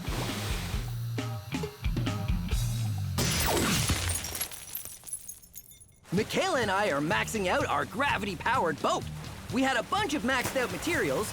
We just needed to get our surfboard. So we got our giant bin. We got a giant tube. Water's gonna come out of this end. And we've got a valve here, which means we can fill the bucket, and then we can turn on the valve and see what happens. So, Whoa. Hey. okay, you ready? Yeah. Now we're gonna turn on the valve, and that means now the water is flowing through. Ooh. Hey, it's working. Not bad. Right on. Whoa, look at that. This thing is really working. Yeah, it's taking off now. So, okay, this is good. It's going about walking speed. Now that it's working, how do we max it out? Our fuel here is the water, so what if we just had even more water? And it doesn't last long, does it? Yeah. Maxing out our boat even more is easy. A bigger bin for more water, and a wider pipe to move more water for more thrust. Okay, so a bigger bin Yeah. is a lot harder to fill because it's hard to get to the top of it. Well, you're working against gravity, so it's gonna work for us. I can really appreciate the amount of water that we're putting into this. That's 4 buckets full. Wow. This is 5 buckets. We open up the valve and it starts to go. Yeah, Working. it is working. Look at all the Wow. awesome Check bubbles. that out. Okay, That works really well. it really, yeah, it's definitely Wow. faster than the other one. I think it's the larger pipe, and we need more water because it doesn't last very long. Check it out. It looks like it's going even faster now that we've lost a bit of the water. Less weight. Yeah. This is working great, so now how do we make it even better? Okay, well, the only force working with us right now is gravity, right? Of Right. the water coming out. What if we add in an extra force? And we could squish the water down to go out faster. Okay, watery high five. Okay, we gotta get it's way over here. Come on, we gotta get it.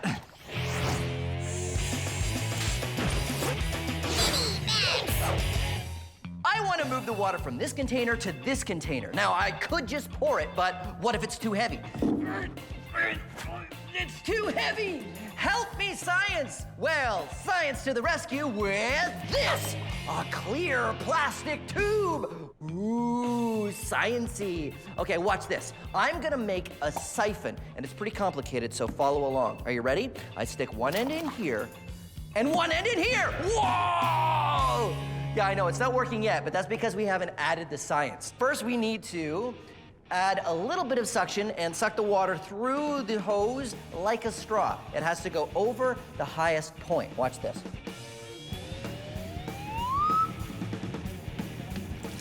And there we go. Look, the water is going up. I can even make the water go up even more, and it still works. But why does the water go up? Water doesn't like to go up, right? Well, the reason why is because there's more water going down than there is going up. So that creates suction on this end, and the gravity of this water pulls that water up. So gravity is doing all the work for us. And that is a siphon. Huh? So now let's max it out. This is the same container of water, but now it's colored slightly blue so you can see it go all the way up through this hose. The only really hard part about this is sucking the water all the way up to there. Okay, here we go.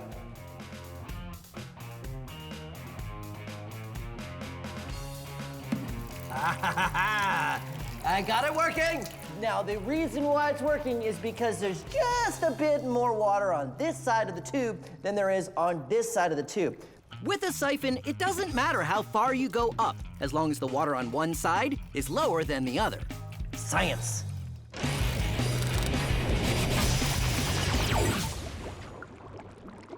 You know about helium balloons, right? Helium is a harmless gas that is less dense than air, which is why helium floats. If I was to breathe some helium, my voice sounds higher because helium is less dense than normal air, so my vocal cords vibrate faster. Ah! But have you ever wondered, is there a gas that's more dense than air? There is. It's called sulfur hexafluoride, and it's much more dense than air. So if I was to breathe some, my vocal cords would vibrate slower, making my voice lower. Ha ha ha ha! This container is full of sulfur hexafluoride. Ooh, I know, it's invisible, you can't see anything. But watch as I blow some bubbles. The bubbles are floating on top of that layer of sulfur hexafluoride.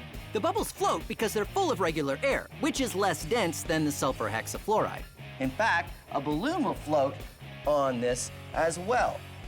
The balloon floats lower because the weight of the latex also drags it down a bit. But the bubbles and the balloons are floating on a sea of sulfur hexafluoride. And it is like a sea because it's a fluid just like water, but it's more dense than regular air. Science! It's awesome! Michaela and I are maxing out our gravity-powered boat. It was already working well, but now our idea is to try squishing out the water so it gives the boat more thrust. We just had to come up with a brilliant idea how to do that. Garbage bag! Garbage bag! Yeah, garbage bag! Okay, maybe we should explain the garbage bag. Okay, so the garbage bag is attached to the pipe at the back end. There's a hole in the garbage bag. Well, we fill the garbage bag with water. Then we tie the garbage bag tight. Tie the knot so the air doesn't get it. Now that we've got that, we use bowling balls! And we put the bowling balls on top of the garbage bag, and this will, whoa, squish the water out. Really is pushing on that bag. Okay, ready? Okay, let's see. Hey, it's moving. Our bowling balls were squishing the water out, but the boat didn't seem to be moving much faster.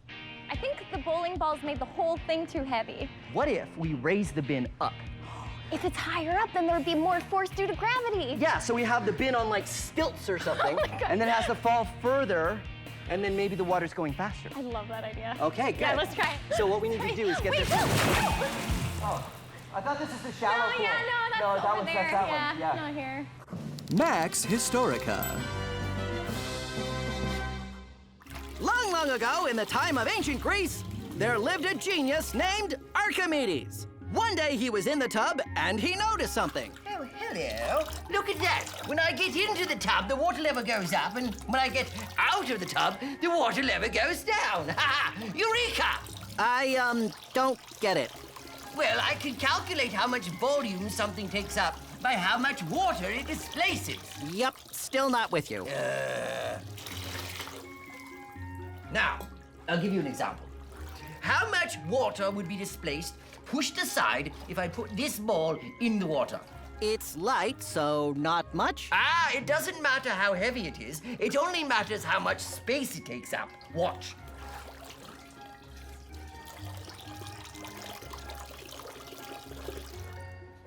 Ha! You see? The same volume, huh? I think I see. How much water will be displaced when I put this bowling ball in? More because it's heavier. Ah, nope. It doesn't matter how heavy it is. It only matters how much space it takes up. Watch.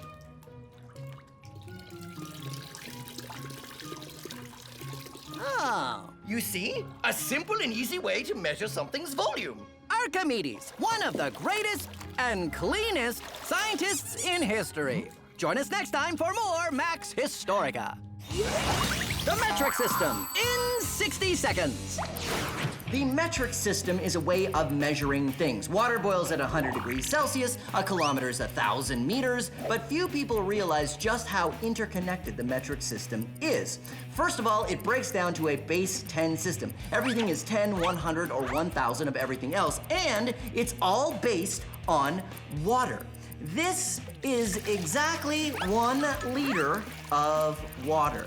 It weighs exactly 1 kilogram. It fits into a cube 10 centimeters on each side. It boils at 100 degrees Celsius and freezes at 0. And this happy little fellow is 1 milliliter. It fits into a cube 1 centimeter on every side. It weighs exactly 1 gram, and the amount of energy required to raise this 1 degree Celsius is 1 calorie.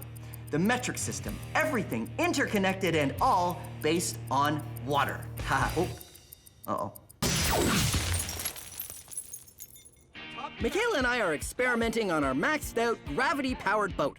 Trying to squish the water out with bowling balls added too much weight for it to make much of a difference. So now we've raised our tote higher up, which means the water will have farther to fall and be going faster when it comes out. And I got a totally awesome name for our boat. Tell me, what's up? Totes McBoats. That's a totally awesome name! Totes McBoats? Yes! Okay, so are we ready to fire up Totes McBoats? That's right, yep. Okay, I'm gonna turn on the valve. Okay, ready? And let go. Totes McBoats! What we hadn't considered is that much weight that high up would be tippy. Totes McBoats no longer afloats. We needed a way to solve the tipping problem first. You know what we need to do? What? We need to build an outrigger. All right, so check it out. This time we have an outrigger, which means our boat's gonna be a whole lot more stable. It's not gonna fall that way because this thing is floating, and it's not gonna fall this way because it has a lot of mass as well. Think we're almost ready, eh, Phil? Yeah. Okay, are you ready? Ready? Okay, let's do it. Turn on the valve. Here we go. Go, Totes McBoats. Oh, yeah. Yes. Yes. Totes McBoats. Oh, the outrigger's pulling it to the side. Oh, in this way. was really fast. Our gravity-powered water boat worked great. The water ran down from high up, giving it more speed due to gravity, but no more mass than before. And our outrigger kept the whole thing from tipping over. Totes McBoats was a success. Thank you very much, Science Max Experiments at Large, gravity-powered boat, otherwise known as Totes McBoats! Totes, come back, Totes! Come back!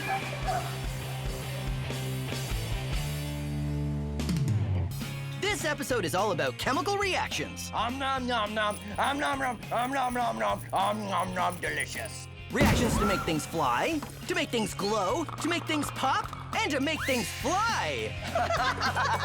That worked. Wait, did I mention the flying? I'm sure I did, but I'm mentioning it again because it's awesome. All on this episode of Science Max Experiments at Large. Okay, Science Maximites, prepare to hurtle through the cosmos. I am Captain Phil, and today we're going to be building rockets on Science Max. Now, we've built rockets before, like this one, powered by air pressure. And this one, stomp rockets, which were also technically powered by air pressure. Air pressure rocket! But today, Science Maximites, we are going to be building rockets powered by chemistry! Chemical-powered rockets! Away!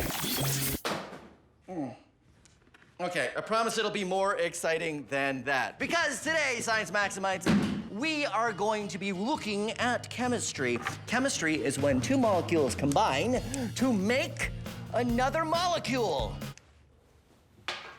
Like magic, ooh. So let's take a look at what will be powering our chemical rocket. This, it's an antacid tablet. When you put an antacid tablet in water, it makes little bubbles of carbon dioxide gas. This happens because of a reaction between two kinds of molecules called acids and bases. Like vinegar and baking soda, but all contained in a small package that won't start working until you put it in water. If we contain the reaction, the carbon dioxide gas builds up and creates pressure. High five for science. All right, so let's look at our chemical-powered rocket. What you need is one of these. This is a film canister. And ask your parents what that actually means because they're not used for holding film anymore. You can get these at craft stores, though, to hold paint or little things. But really, all you need is a plastic container with a good lid that snaps on nice and tight and keeps the air in. And then, of course, what you need are your antacid tablets and a little bit of water. So pour in some water and then put in your antacid tablet and snap the lid on. Flip it over and wait for the carbon dioxide gas to build up, which will build up pressure, which will launch your rocket. Ha-ha! So there you go, a chemical-powered rocket. Come on, let's max it out. So first, I need an expert to help me. Lisa from Logix Academy, of course. Logix Academy people have helped me launch all the rockets on Science Max. This is gonna be great. I'm gonna get my helmet first.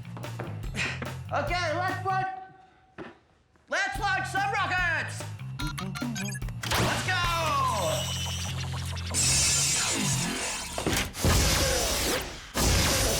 Whoa, wow, it's really dark in this room. I can't see anything. Bill? Lisa? Bill? Lisa? What? Bill? Where did this come from? I guess the portal's malfunctioning. Hey, Lisa! Hi! From Logix Academy, great to have you here. Great to be here. Just put this over there. We are here to max out the chemistry rocket!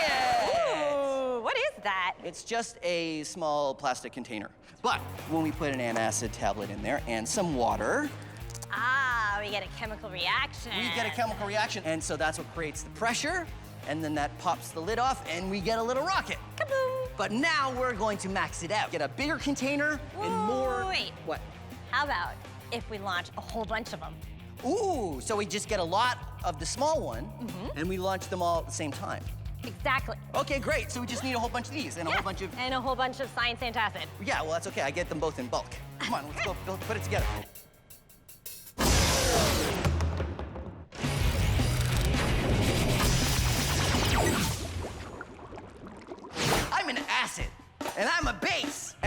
are enemies. Whoa! Well, we're not really enemies. Yeah, that's true. It's all about how we react chemically. You see, as an acid, I really want to give protons away.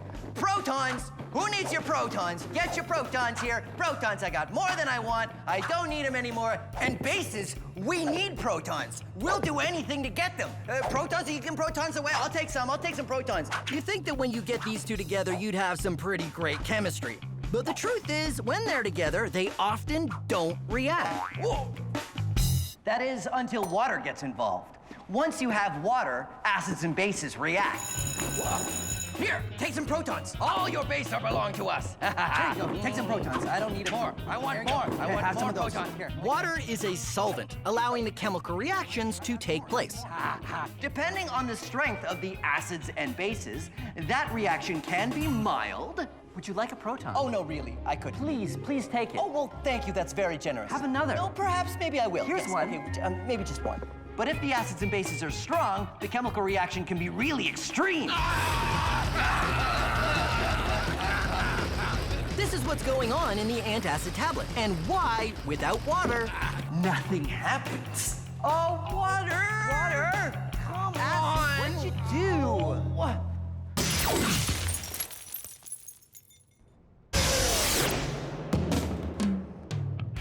That's the last one. Lisa and I are maxing out our chemical-powered rocket, not by making it bigger, but by making more of them. How many more? 400 caps all glued down, 400 antacid tablets, or part of, all glued down, and they're glued on this fancy-pantsy spinning surface. So we rotate this part upside down. We fill each container with a little water and snap it on underneath. This way, the antacid tablet and the water don't mix until we flip it back over. It also allows us time to snap them all on. Okay, ready? Ready. All right, 400 containers. Here we go. Let's do it. Once we flip the board back over, the reaction started taking place, building up carbon dioxide gas and increasing the pressure until...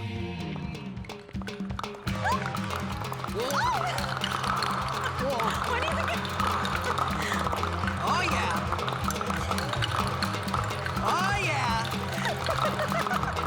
Oh my goodness! It's good luck if you catch them.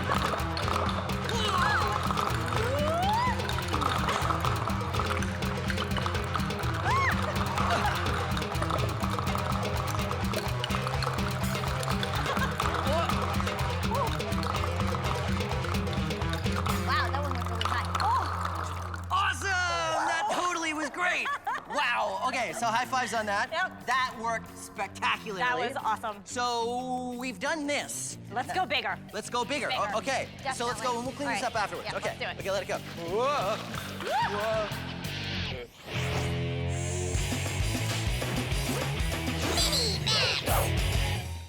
This is a balloon, and this is an orange. When you put them together, a chemical reaction happens. How'd you go in there for a minute, didn't I? No? No? All right. Well, you can actually do a chemical reaction between a balloon and an orange. You see, balloons are made of latex, which is a kind of polymer that's very, very stretchy. And orange peels contain a chemical called limonene. Limonene breaks down latex.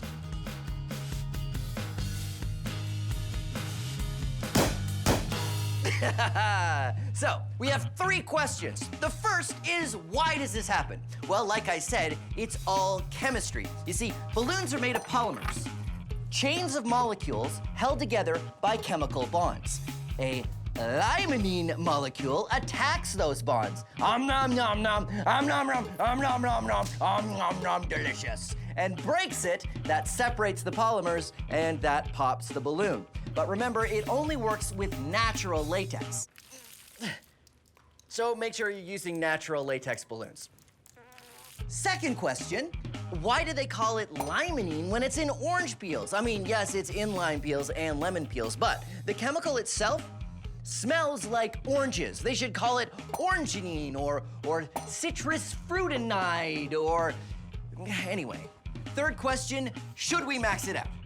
Of course we should, come on. 200 balloons versus 2 bottles of limonene. Ready? Go!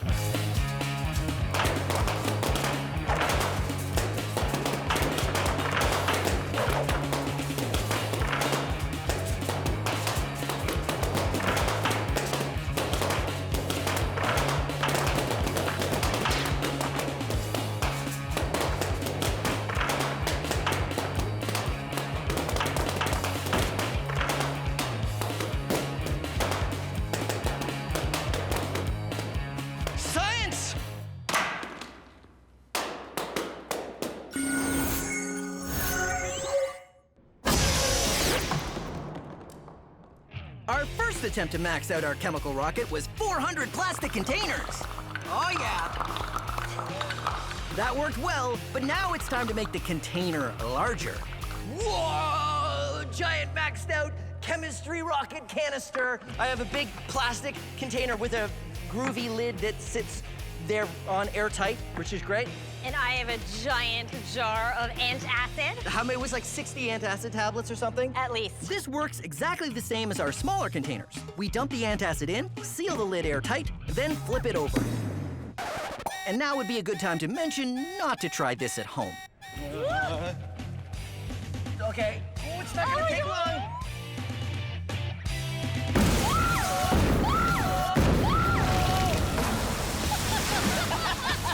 All right, so that was the canister version. Now we need the pop bottle version, the rocket version. Yes. Okay, let's go make that. Let's do it. Okay.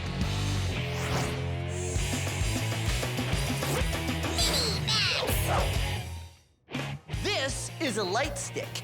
It creates light using a chemical reaction. There's a liquid chemical inside and also a glass container that holds another chemical. When you bend the light stick, you break open the container and the two chemicals mix, creating light. There you go. Light sticks. Chemical reaction. And yes, of course, we're gonna max it out. This is a whole bunch of the two chemicals in a light stick. Let's max it out.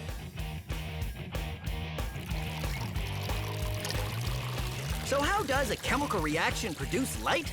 Well, a lot of chemical reactions produce energy. You might think of a chemical reaction producing heat. Well, heat is a kind of energy. This chemical reaction also produces energy, just energy in the form of light. It's just a different kind of energy. Whoa, maxed out light stick!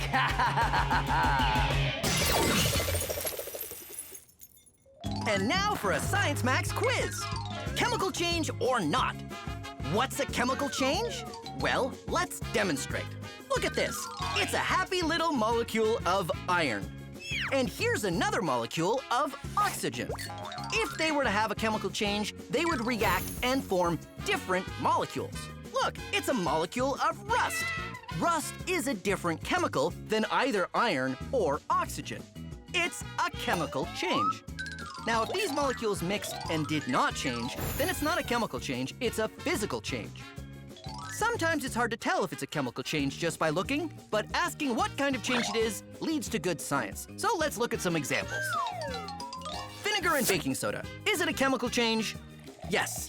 Vinegar and baking soda react to form different chemicals. Sodium acetate, that's the white stuff that's left over, and carbon dioxide, which makes the bubbles. How about a nucleation fountain with Diet Cola and mints? Haha! A lot of people think that's a chemical change, but it's not. The mints cause carbonation, the bubbles, to escape faster. But in the end, you still have cola and mints, no new chemicals. And without the carbonation, nothing happens. So, it's a physical change. Take a guess at this one. Glow stick chemicals. Well, producing light or heat is usually a sign of a chemical change.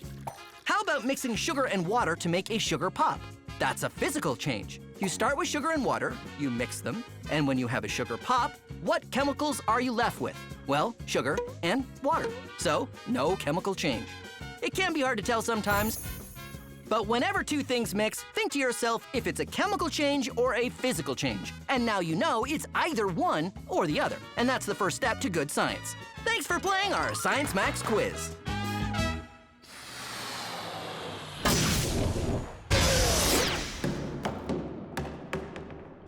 Our maxed out rocket worked great! Now to make it look more like a rocket. So we have a mesh bag here to put the antacid in. Right. And we have some paper clips attached to it. And what are the paper clips for? Well, Phil, we have a magnet. Ah! And so the magnet sticks to the paper clip. And so that's what we have here. You see, the bag is full of the antacid tablets, which we put through the mouth of the bottle, and the magnet is holding the paper clips on the other side of the plastic, so we can sort of move it along. So we can start with the bag over here where the water's down there, but now we attach the launcher, like so. All this effort is to keep the reaction from happening until the bottle's on the launcher and we're ready to go. And then, as we pull the bottle over, we bring the bag up this side, And there, the water and the antacid have never touched. No reaction. All you need to do now is we pull this magnet away and the bag will fall into the water. And then we will have the launcher down here. And we pull the release and the rocket will go. We add some weight to the launcher to help keep it in place. Okay, right, wait, glass in. Safety first. Okay, ready? And then we pull the string with the magnet. That drops the bag of antacid tablets in the water and starts the chemical reaction. Because we have a latch holding the bottle down, we can wait until the chemical reaction happens fully. And there's a lot of gas pressure in the rocket before... Three, two, one, launch! Woo!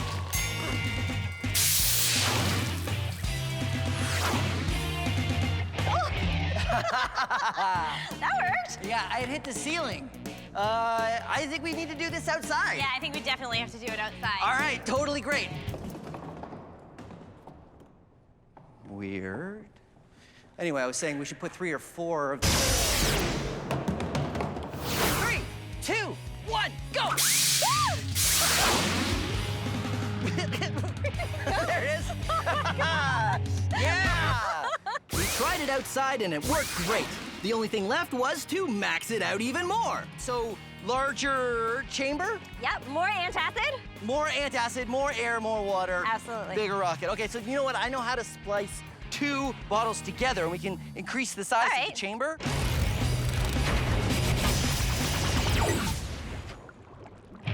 This is sodium acetate. How do you get sodium acetate?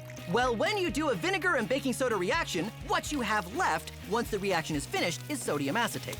It's a crystal, and you can do something fun with it that may seem familiar.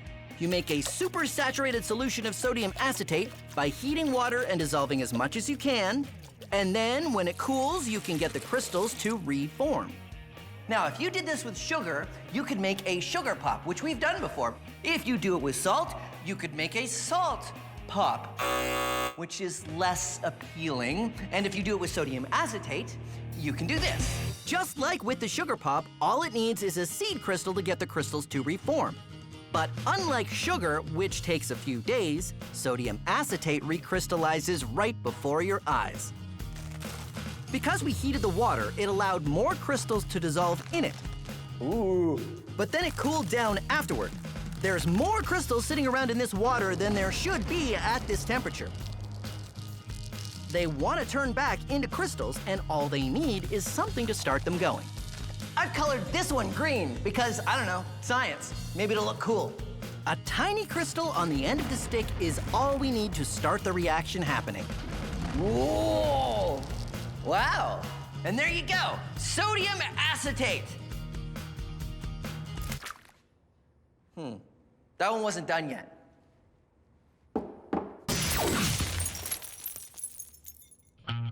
We've gone from small containers, oh yeah, to a large container, to a rocket. Yeah! So what's next? Super maxed out rocket! 12 2-liter bottles all spliced together to give us a very large chamber to build up pressure with. So the chamber is all the same, so it's all one big hollow tube, and now we're gonna fire it off. Let's go! Let's do it! Awesome rocket! Yeah! Lisa and I follow the same procedure as before. We use a bag of antacid tablets held up inside the rocket with a magnet. And once it's sealed on the launcher, we pull it off, let the antacid mix with the water, let the chemical reaction happen for a while to produce enough gas pressure, and then we fire it. Okay, here we go. 3, 2, 1, go! Oh my God!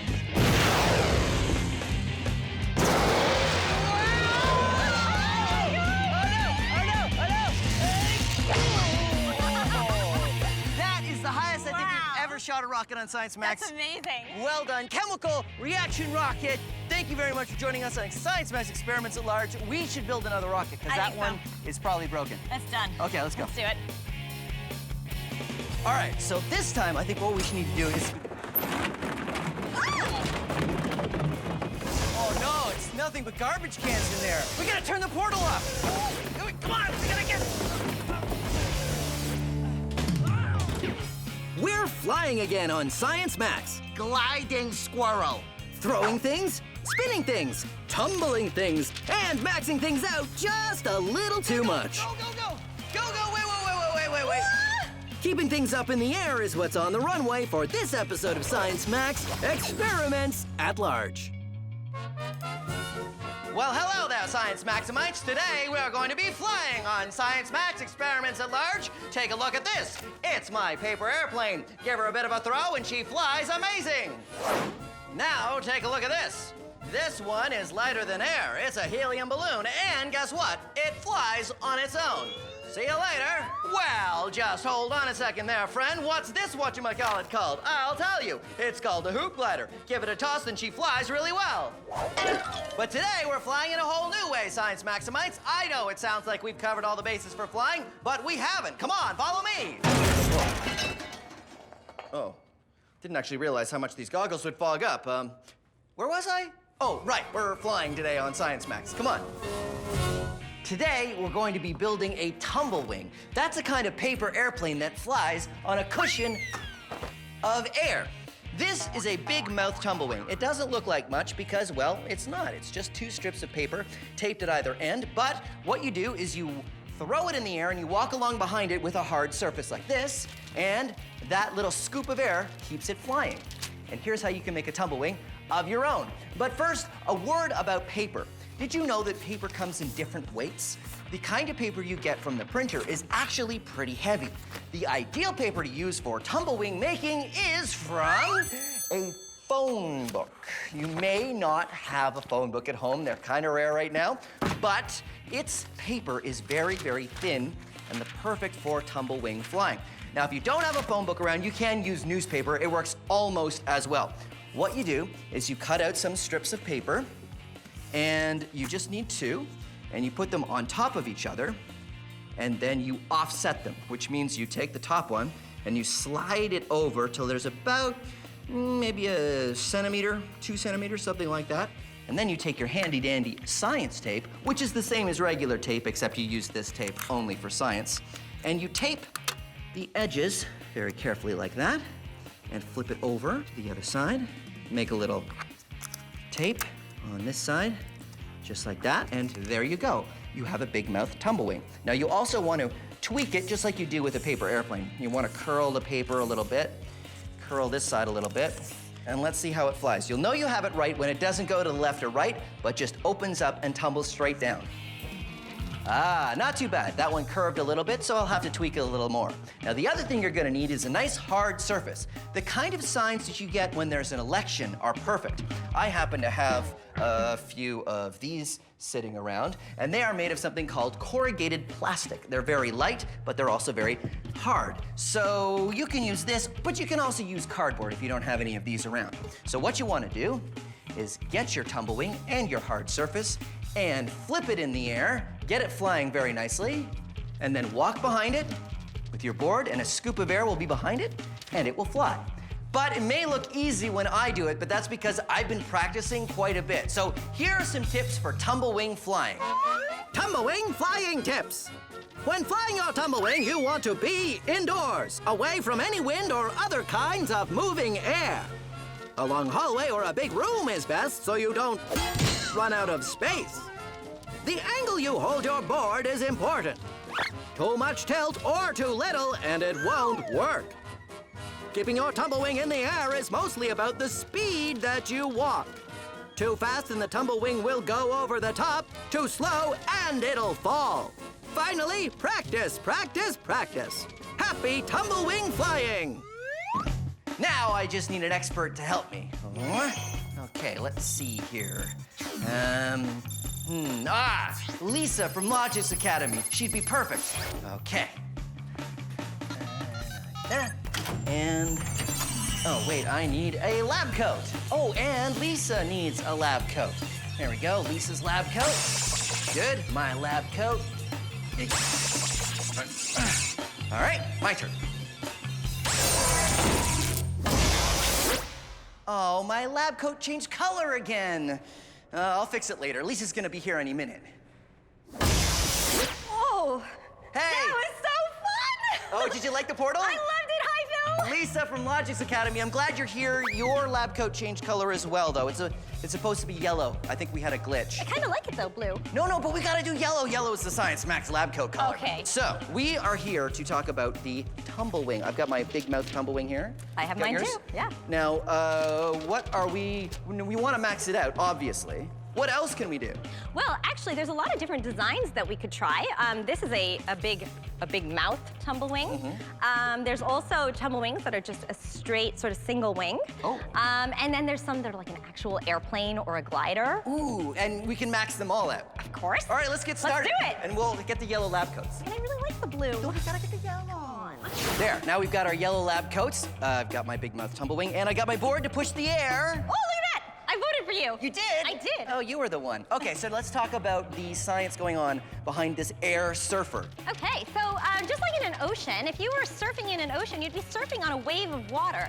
Right now, our tumble wing is surfing on a wave of air that you're creating with a board. And air and water are actually both fluids. Oh, cool. So we They can. behave the same way. So it really is surfing. It is surfing. And actually, sometimes we call those air surfers. Cool. Well, why don't we have a surfing competition? Because I actually have here a Team Phil board and a Team Lisa board.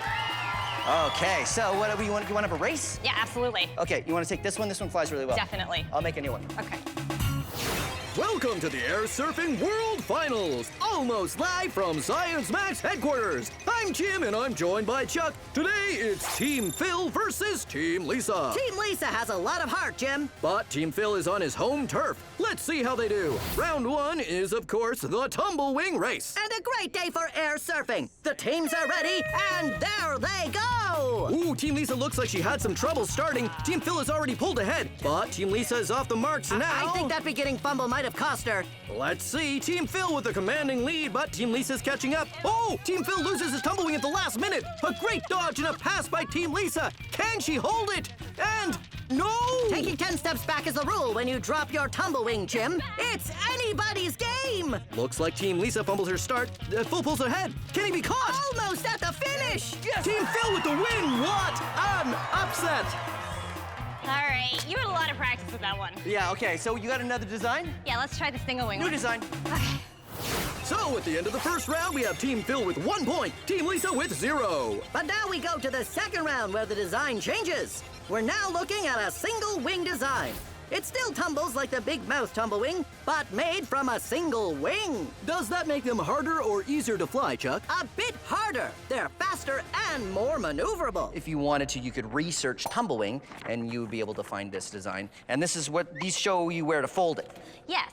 So the dotted lines or the dashed lines are where you would fold, and the solid lines is where you would cut. What's more, Team Lisa has more practice with this version. And they're off. Oh, Team Phil with another early lead, but Team Lisa's catching up. Phil doesn't have much practice with this version, and it's starting to show. You're right, Phil fumbles. Oh, Phil fumbles, and Lisa passes him for the win. There we go. At the break, we're all tied up with Team Phil and Team Lisa with 1 point each. Look how well mine's going.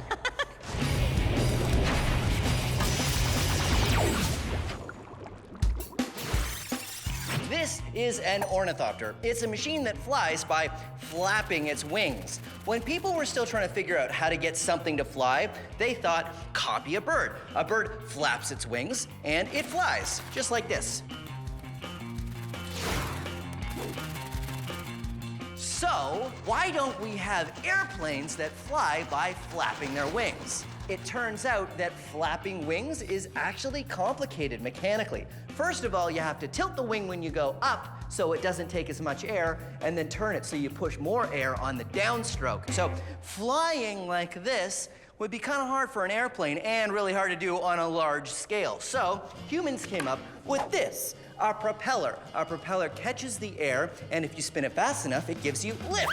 So if you orient it upwards like a helicopter, it will give you lift, or if you orient it this way, it will give you thrust, just like an airplane. So that begs the question, why don't birds and insects use propellers to fly? Turns out, though, that rotating a propeller is really hard to do with something that has muscles and tendons. So in the end, birds fly by flapping their wings, and humans first learned to fly by rotating a propeller. Science.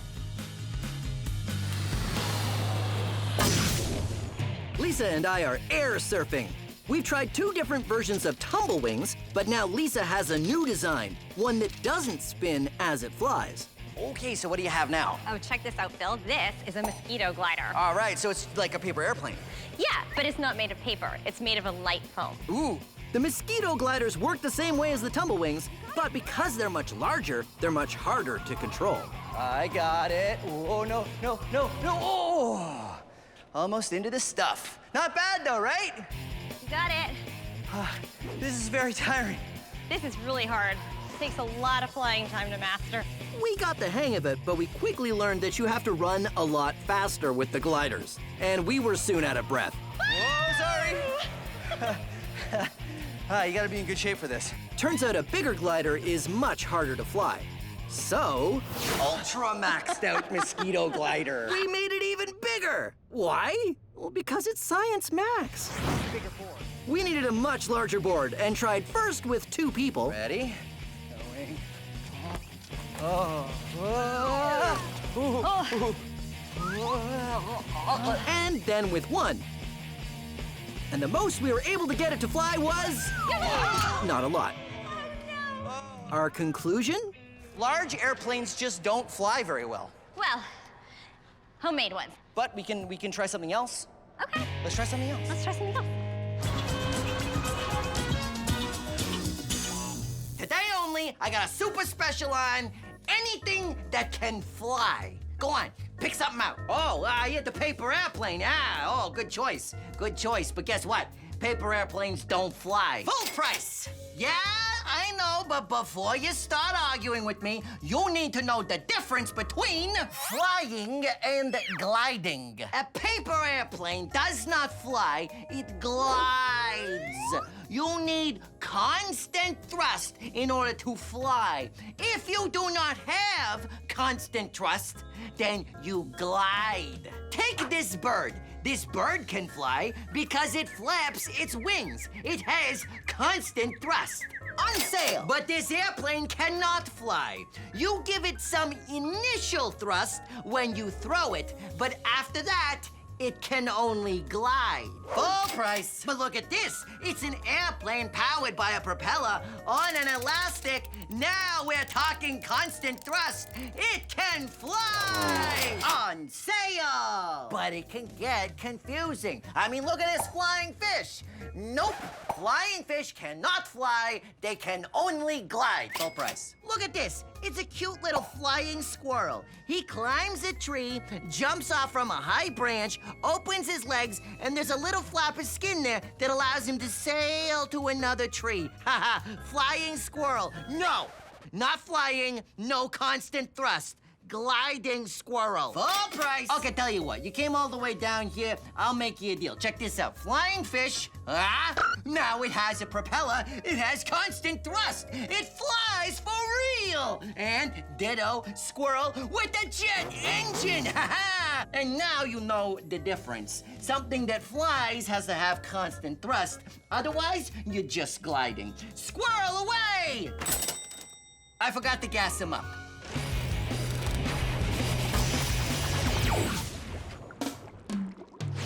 Look at those clouds. Aren't they nice? Did you know there are different names for clouds? Like those clouds right there? Those are cumulus clouds. They're the kinds that look like cotton balls, really fluffy and light. Well, they're not exactly fluffy and light. First of all, they're not fluffy, they're wet. It would be sort of like being a very dense fog, and it'd be very wet if you were in that cloud. And they're also not light. In fact, they're not light at all. That cloud right there weighs about 500,000 kilograms. That's the same as 100 elephants. 100 elephants just floating around in the sky? Come on, how does it do that? It does that because it's so spread out. But water is very heavy. Interesting to think about. 100 elephants just floating around in the sky above our heads at all times. Almost makes you want to go inside.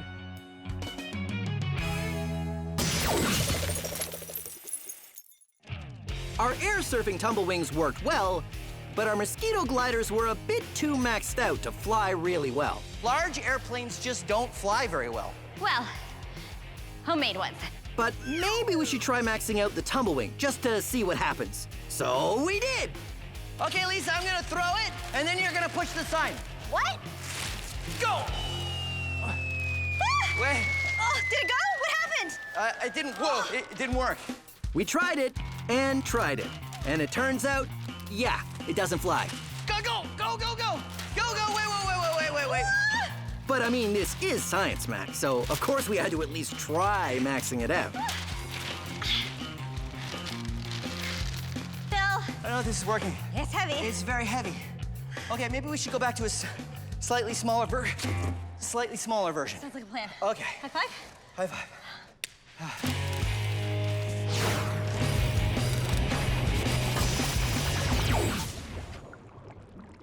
This is a boomerang. Boomerangs are from Australia, and the cool thing about boomerangs is when you throw them, they come back. With practice. That was close. When you throw them, they come back. And it comes back. Comes back. Come back. Come back.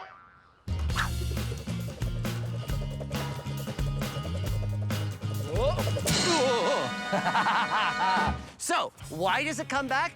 Well, if you take a look, it's made of two wings, like airplane wings, but with one important difference.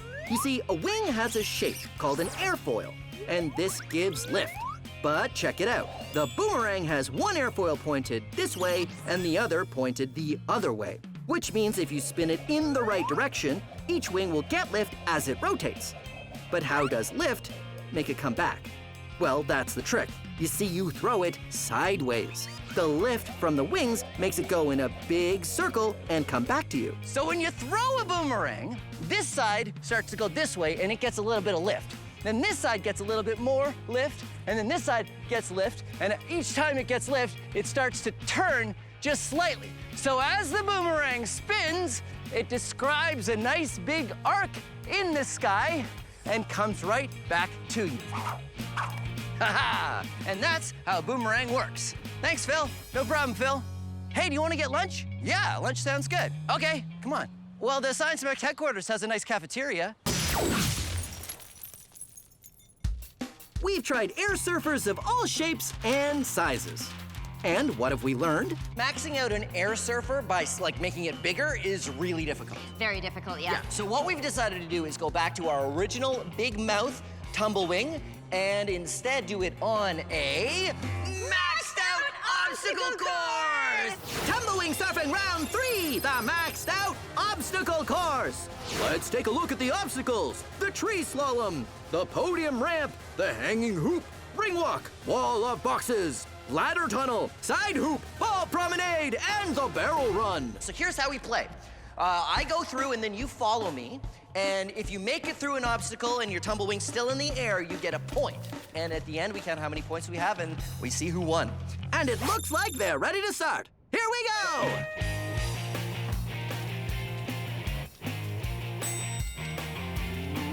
Where are you, Team Lisa? Oh. Oh, yeah. Oh, no.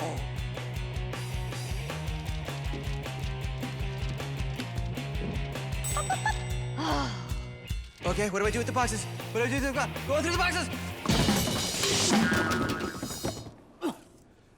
Definitely didn't make that one. Recover! Ah! Oh. Okay, definitely lost a point there. I'm almost there! Right behind you!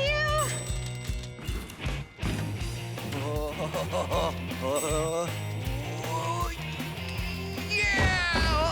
Uh-oh! Knock the barrels over, getting I through get the an finish extra line. point for And that. Team Lisa! Oh, yeah! Nicely done, high five. Awesome. See how the airflow from the board keeps the air surfer in the air? Well, the trick is to give it just the right amount of air to keep it in control. Not too fast and not too slow. That's the science to good tumblewing flying. So, with the points from the last round added up, Team Phil and Team Lisa are tied again. You know what that means? Tiebreaker! Thanks very much for watching. watching Science Max Experiments at Large Tumblewings. You want to go first? I do. Let's do it. Okay, you go first this time, and then I'll follow you. I think it's easier to go first. So, okay, ready? Yeah. Ready, set, go.